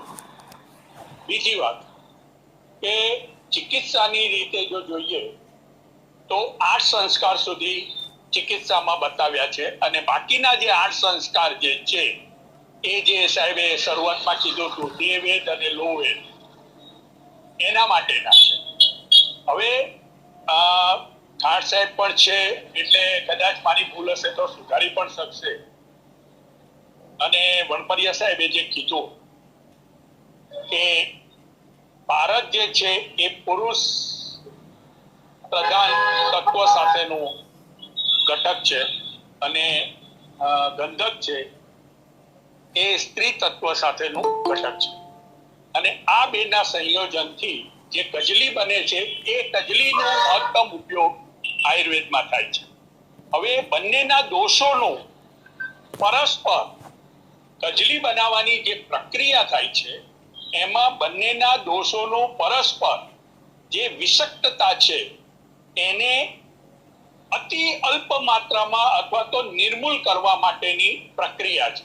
અને ઔષધ, જેટલા પણ રસ ઔષધ છે એ મહદ અંશે, અને જ્યારે કુપીપક્વ રસાયણ બનાવવાના હોય ત્યારે એક નિશ્ચિત તાપમાન ઉપર રાખી અને એને ઘૂંટવામાં આવે છે. એ કુપીપક્વ રસાયણ એવી રીતના બનાવવા આવે. એટલે આ 3-4 મુદ્દા જે છે, જે મને ધ્યાન છે એ મેં આપની સમક્ષ રજૂ કર્યા. પણ આયુર્વેદમાં એકલો પારદ બહુ જવલ્ય વપરાય છે.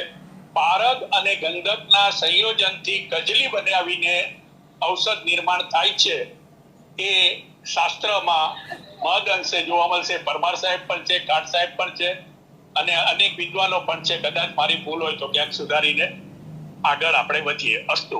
વાહ વાહ, સરસ સરસ માહિતી આપી. બોલો સિંગારા સાહેબ.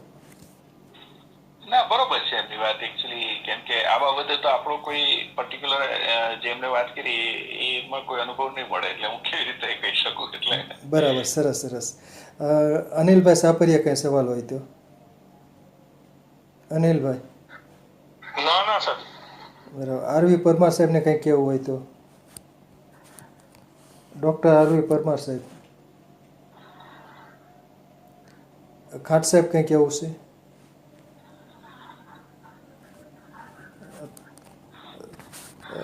લગભગ કોઈને કહેવું નથી. સરસ રહ્યું. તમે જે ગાયની વાત કરતા હતા ને હરિદ્વાર બાજુની, હા એ ગાયનું નામ છે બદ્રી ગાય.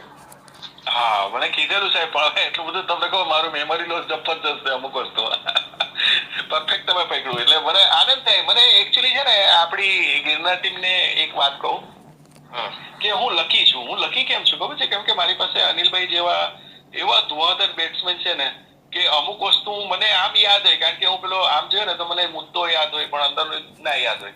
તો એવા સમયે જયારે આ અનિલભાઈ ને અમુક જે ધુઆધર બેટ્સમેન છે ને એ જયારે આવી રીતે સામે જસ્ટિફિકેશન આપે ને ત્યારે એવું પ્રાઉડ થાય કે ભાઈ હું જે જઈ રહ્યો છું સીધી દિશામાં જઈ રહ્યો છું, અને સાથે કશે ને કશે ભૂલ થાય તો આ લોકો આંગળી પકડીને આમ થોડુંક કે ના ના બરોબર તું તાર હાલ આ કેવી ત્યારે બરોબર છે, તો ઘણો આનંદ થાય એમ. સરસ સરસ. પછી કે આમાંથી દુઆદાર બેટ્સમેન નથી. સરસ. ઠક્કર સાહેબ પાછું કંઈક હાથ ઊંચો કર્યો છે. ઠક્કર સાહેબ કંઈક કહેવા માગે છે. બોલો ઠક્કર સાહેબ. વૈદ્ય શ્રી વિનોદભાઈ ઠક્કર સાહેબ. હાજી, એક વાત કહેવાની મારે ઉપસ્થિતિ એટલા માટે વચ્ચે આવવું પડ્યું કે જે ખરલની વાત નીકળી, ભવિત કરીને ખરલ, એવી જ રીતના હાથની હથેળીમાં અમુક વનસ્પતિના સ્વરસ ભવિત કરીને કરે છે, અને પારો હથેળીમાં લઈ અને બે હાથનું મર્દન કરે અને 5 થી 7 મિનિટમાં બંધન કરી બતાવે છે. આ એટલા માટે મારે કહેવું પડ્યું કે આપણું શાસ્ત્ર ખોટું ક્યારેય નથી, પણ સમય સંજોગે ઘણું બધું એના અનુસંધાનો લુપ્ત થઈ ગયા છે. મેં પોતે જાતે જુનાગઢ ગિરનાર ઉપર આ વસ્તુ ઘટના જોયેલી છે, અને આ એકચ્યુઅલી અત્યારે અસ્થાને છે, પણ જે સુવર્ણની વાત કીધી છે અને નાગાર્જુન જેણે વાંચ્યું હશે એ લોકોને પણ ખબર હશે કે એ દેવ વિદ્યા માટે છે, એટલે લૌકિક સામાજિક કામ માટે એનો ઉપયોગ કરવા માટે કીધું છે, નહીં કે એના માટે આજીવિકા અને ધન સંપત્તિ અને એ મેળવવા માટે. એટલા જ માટે એ વિદ્યા સાધુ સંતો પાસે હજી પણ ક્યાંક ક્યાંક જીવન જોવા મળે છે, અને દેવ કાર્ય માટે એ લોકો એનો ઉપયોગ કરે છે. બાકી આયુર્વેદમાં ખાલી અષ્ટ સંસ્કાર, એમાંય મૂર્છિત સુધીની જે વાત છે, જ્યાં સુધી ભારતને મૂર્છિત કરીને ચિકિત્સામાં ન લઈએ નહીતર ભારતના દોષો દેખાઈ આવે છે. એટલે મૂર્છિત કરવા સુધીની જે પ્રક્રિયા જે છે એ બહુ અગત્યની છે. અસ્તુ. વાહ વાહ, સરસ. બોલો અનિલભાઈ સાપરિયા સાહેબ. ઠક્કર સાહેબે ખૂબ સરસ વાત કરી કે આ વિદ્યા આજે સાધુ સંતો પાસે જળવાયેલી છે, પણ ઠક્કર સાહેબ એની પાછળનું ભૌતિકવાદનું જરાય કારણ નહોતું મારા માનવા પ્રમાણે. એ એકચ્યુઅલી હકીકતમાં કાયાકલ્પના પ્રયોગો હતા બધા, અને એના પરીક્ષણ રૂપે તાંબા ઉપર નાખીને જોતા કે ભાઈ એનું ઉચ્ચ ધાતુમાં રૂપાંતર થાય છે તો એ ભસ્મ જે કઈ છેલ્લે તૈયાર કરી છે એ બરાબર થઈ છે. તો અનિલભાઈ, આપે બે જે કહ્યું ને, મેં પહેલા પણ કહ્યું, વણપરિયા સાહેબે પણ વાત કરી અને સિંગાળા સાહેબે પણ વાત કરી. એકચ્યુઅલી સિંગાળા સાહેબે એમ કીધું કે 108 પ્રક્રિયા ભારત ઉપર બતાવી છે. 108 સંસ્કાર પ્રક્રિયા તો ઘણી બતાવી છે, પણ સંસ્કાર 108 બતાવ્યા છે. બરાબર ને? પણ અહીંયા જ્યારે આયુર્વેદની સાથે જો આપણે ભારતને જોડવાની વાત કરીએ તો અષ્ટ સંસ્કાર ખાલી ચિકિત્સા પૂરતી છે. અને જે તમે વાત કરો છો તમે જે હમણાં વાત કરી ને, હું ઈ ટોપિક ઉપર જવાબ દઈ રહ્યો. એટલે કાયાકલ્પની વાત જે છે ને, એ કાયાકલ્પ આજે પણ જે આપણે ઘણીવાર વાતો કરીએ કે હિમાલયમાં, ગિરનારમાં સાધુ સંતો 200, 300, 500 વર્ષના હોય એવું આપણે માનીએ છીએ અને દેખાય છે. તો એ કાયાકલ્પ અનેક રીતે કરી શકાય એવું છે. એકલા પારદથી થાય એવું નથી. કાયાકલ્પની અનેક વિદ્યાઓ હજી જીવંત છે. અનેક વિદ્યાઓ છે. હું એમ કહેવાનો મારો મિનિંગ એ છે સાહેબ કે એના માટેથી પર્ટિક્યુલર સ્પેશિયલ કોઈ વનસ્પતિને ગોતવી પડે, જવું પડે, અને એના ટાઈમે થાય. એ ઔષધિ હોય ત્યારે. હવે આ વસ્તુ તૈયાર કરેલી હોય તો ગમે ત્યારે થાય. હવે એક બીજી વાત કહી દઉં. આજથી લગભગ મેં મારા વેબિનારમાં પણ એકવાર આવી રીતના પ્રશ્નોત્તરીના સેશનમાં મેં વાત કરી હતી. ગીર ગઢડા એટલે ઉના પાસેનું ગામ, અને ત્યાંની બાજુની શાળામાંથી એક ભાઈ આવ્યા હતા અને એ પારદની અંદર સંસ્કાર કરીને સુવર્ણની પાછળ મહેનત કરી રહ્યા હતા. અને એ અહીંયા અમદાવાદ ધાણી લીમડા એટલે જે બજુર ગામ કહેવાય ત્યાંથી આવેલા. લગભગ 18-20 વર્ષ જેવું થઈ ગયું વાતને. મને કે સાહેબ મને આ વનસ્પતિ બતાવો. ત્યારે હું ભાઈ શોભન સાથે ગિરનારમાં વનસ્પતિની શિબિરોમાં જતા. હવે એ વ્યક્તિ આવ્યા એટલે મેં એમને પૂછ્યું, મેં કહ્યું તમારે શું કામ છે? તો કે સાહેબ મારું આટલું કામ અટકેલું છે, મારે કલર પકડાયો છે, પણ હજી એની અંદર જે કેરેટ પ્રમાણે જે જોઈએ કલર સુધી આવી ગયો છું પણ કેરેટ સુધી નથી જોવા, અને એના માટે મારે આ વનસ્પતિ જરૂરી છે. એટલે મેં ના પાડી. મેં કીધું ભાઈ આ વનસ્પતિ હું નહીં બતાવું, અને એમને પ્રેમથી મેં સમજાવ્યા કે તમે આ પ્રયોગ ન કરતા, આ જીવલેણ છે અને નુકસાન કરે તો તમને નુકસાન થશે. તમારું પોતે શિક્ષક હતા ત્યાં. તો કે ના તમે બતાવો. મેં કહ્યું ના હું નહીં બતાવું. હાથ જોડીને ચા પાણી કરાવડાવીને મોકલી દીધા. પછી એમને એમની રીતે ગમે ત્યાંથી જે કર્યું હોય, 2 વર્ષ પછી સમાચાર મળ્યા કે એ જે પ્રયોગ કરતા હતા એમાં કુકર ફાટ્યું, છત તો તૂટી ગઈ ઉપરની, અને બંને આંખો જતી રહી. આ એમની સ્થિતિ પાછળથી આવેલી. એટલે જે સિંઘાડા સાહેબે સ્ટેચ્યુટરી વોર્નિંગની જે વાત કરી, અને જે છે કારણ કે એની વિષકતા પણ એટલી જ છે કે જો એ વિષકતાને તમે યોગ્ય રીતે દૂર ન કરો તો નુકસાન અવશ્ય કરી શકે. અસ્તુ. વાહ સરસ. બોલો સિંઘાડા સાહેબ. સિંઘાડા સાહેબ બોલો. Thank you. અચ્છા, હવે હું આને અલગ રીતે લઈ જઈશ કે અને જો પેલા કિમિયાગીરી સાહેબ, ઠક્કર સાહેબ તમારો ધન્યવાદ. પરંતુ કિમિયાગીરી ટોપિક પર જો આપણે ચર્ચા કરીશું ને તો લગભગ બહુ આપણો સમય આવશે. પણ કઈ નહીં, આપણે એકબીજા જોડે પાછા વ્યક્તિગત પણ જોડાઈ શકીએ અગર ગ્રુપ પરમિશન આપશે તો. એટલે એક વાત. બીજી વાત, તમે જે હથેળીમાં વાળી વાત કરી એમાં ઘણી બધી રીતે થાય છે. હું બને એટલા ઓછા શબ્દમાં બતાવવાનો પ્રયત્ન કરું છું, પણ અમુક વસ્તુ કે સાહેબ ટોપિક નીકળે એટલે રહેવાતું નથી, સમજી ગયા. બાકી અનિલ સાહેબને ખબર છે કે હાથ ન હોય કે હુઈ જનારું પ્રાણી હું છું, પણ અમુક સમય આવા ટોપિક આવે તો ઊંઘ ઉડી જતી હોય ને મજા આવતી હોય. થોડુંક આ બધું શું પેલું મારો ખોરાક છે તો સારું લાગે છે. તો પાછા મુદ્દા પર આવી જાવ તો પારદ બંધન મંત્રથી, ફૂગથી, સ્પર્શથી, અને આપે વાત કરી એ પ્રમાણે વનસ્પતિને હથેળીમાં ઘસવાથી થતા હોય છે. હવે આ બાબતે જેમ અત્યારે ઠક્કર સાહેબનો સ્પેશિયલ થેન્ક યુ, કારણ કે એક સંત છે ને એ અહીંયા આવ્યા હતા ને, અને હું થોડો સ્પષ્ટ બોલવા વાળો છું એટલે મેં સીધું પૂછ્યું, મેં તો આ હથેળીમાં લોકો કીધું 2 મિનિટમાં પારો જમાઈ દે શું છે? તો ત્યારે એને મને વનસ્પતિનું નામ કીધું. રાઈટ. હું કોશિશ કરીશ કે મને વનસ્પતિનું નામ યાદ આવી જાય, પણ એમાં તો મને અનિલભાઈ પટેલ જ મદદ કરી શકે, કારણ કે વનસ્પતિમાં મારું પાછું આમ નોલેજ બહુ કેવડાવે એવું જોઈએ છે. પછી એક આ વાત થઈ. પછી બીજી શું વાત હતી? હા, કાયાકલ્પની. સાહેબ કાયાકલ્પ એક એવી વસ્તુ છે કે હું તમને કેમ કે હું ખબર નહીં આ લાઈનમાં કેવી રીતે આવ્યો, પણ હું તમને એટલી વાત કહું કે ભગવાનની દયાથી મારી પાસે ડાયરેક્ટ લિંકો બધી આવી, પરંતુ મેં હંમેશા એની વિપરીત પરિસ્થિતિ પણ પહેલા વિચાર કર્યો છે. દાખલા તરીકે પાછો મુદ્દા પર આવી જાઉં કે કાયાકલ્પ, બરોબર છે. હવે કાયાકલ્પ ખાલી પલાશના પેલો ખાખરો આવે ને, ખાખરાથી કાયાકલ્પ 1000% લાવો નીચે સહી કરી દો, ખાલી ખાખરાથી કાયાકલ્પ થઈ જાય છે. પણ શરત એટલી છે 24 કલાક ખાઓ લો, અમુક સમય પંડિત મદન મોહન માલવિયાનો આમળાનો હા એટલે જ ને આપણે હમણાં સુધી નથી જતા, હમણાં સુધી પણ નથી જતા. આપણે ખાલી હમણાં ખાખરા પર જ રહીએ, કારણ કે જંગલમાં અને તમે અત્ર તત્ર સર્વત્ર જોશો તો ખાખરો જ મળે છે, એટલે હું ખાખરા પર ગયો. તમે સમજ્યા અનિલ સાહેબ? મારો કહેવાનો તાત્પર્ય શું હતો કે ખાખરા પર જવાનું કારણ આ હતું કે મેં ખુદે ઓબ્ઝર્વ કર્યું છે કે જે પણ જંગલમાં હું આસામમાં ગયો તો મને ખાખરો દેખાયો, અહીંયા જુનાગઢમાં આવ્યો તો ખાખરો દેખાય. એટલે ખાખરો એક એવી વસ્તુ દેખાઈ અને પછી મારી પાસે એનો પ્રયોગ આવ્યો કે ભાઈ કઈ નથી કરવાનું. કે શું તો કે ભાઈ તમે 24 કલાક ખાઓ ને અમુક સમય મહિનાઓ 6 મહિના કે વર્ષ સુધી ખાઓ, આ કાયકલ્પ કરી નાખે. પણ કાયકલ્પ કરીને કરીશું શું? મારી પાસે એક મિત્ર છે, પાછી વાત બીજા ટોપિક પર જશે પણ છતાં કહી દઉં.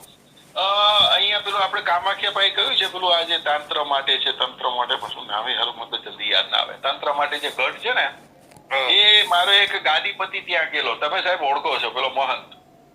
જી જી આનંદભાઈ. તે એ મહંત 2 ગાદીપતિ છે ને, એ મહંત કદાચ આમાં હશે તો ઓળખે છે મને સાહેબ. એને ખુદે કીધું હતું કે એ જે જગ્યા છે ને એ ત્યાં પહોંચી ગયેલા અને ત્યાં એને પાદરે કે 450 વર્ષ જીવતો વ્યક્તિ એક બેઠેલો છે. લો, એ કે છે મોત આપું તને આખી વિદ્યા શીખવાડતું, એને મોત જ સંપૂર્ણ. એટલે મોરલ ઓફ ધ સ્ટોરી શું છે?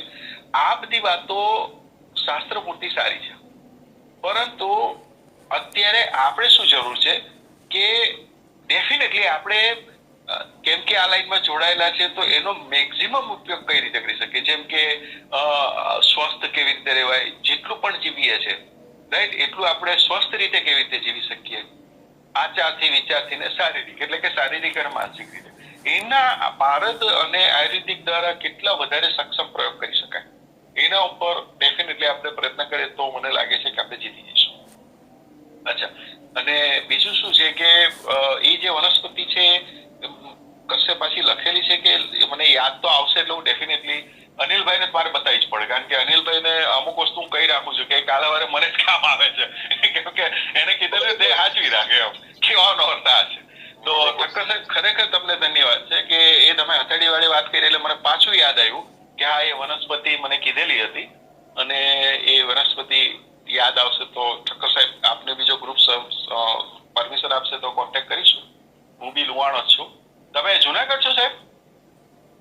અમદાવાદમાં હું અમદાવાદ છું અને પ્રોફેશનલ વાઇફ છું અને રિસર્ચ બહુ કર્યું છે મેં, પણ રસ ઔષધમાં મેં રસ ઓછો જ લીધો છે, કારણ કે મેં રસ કરતા કાસ્ટ ઔષધોમાં ઘણા બધા પરિણામો રસ ન વાપરીને પણ પરિણામો લીધા છે, એટલે હું એમાં થોડો વધારે આગળ દોડી રહ્યો છું.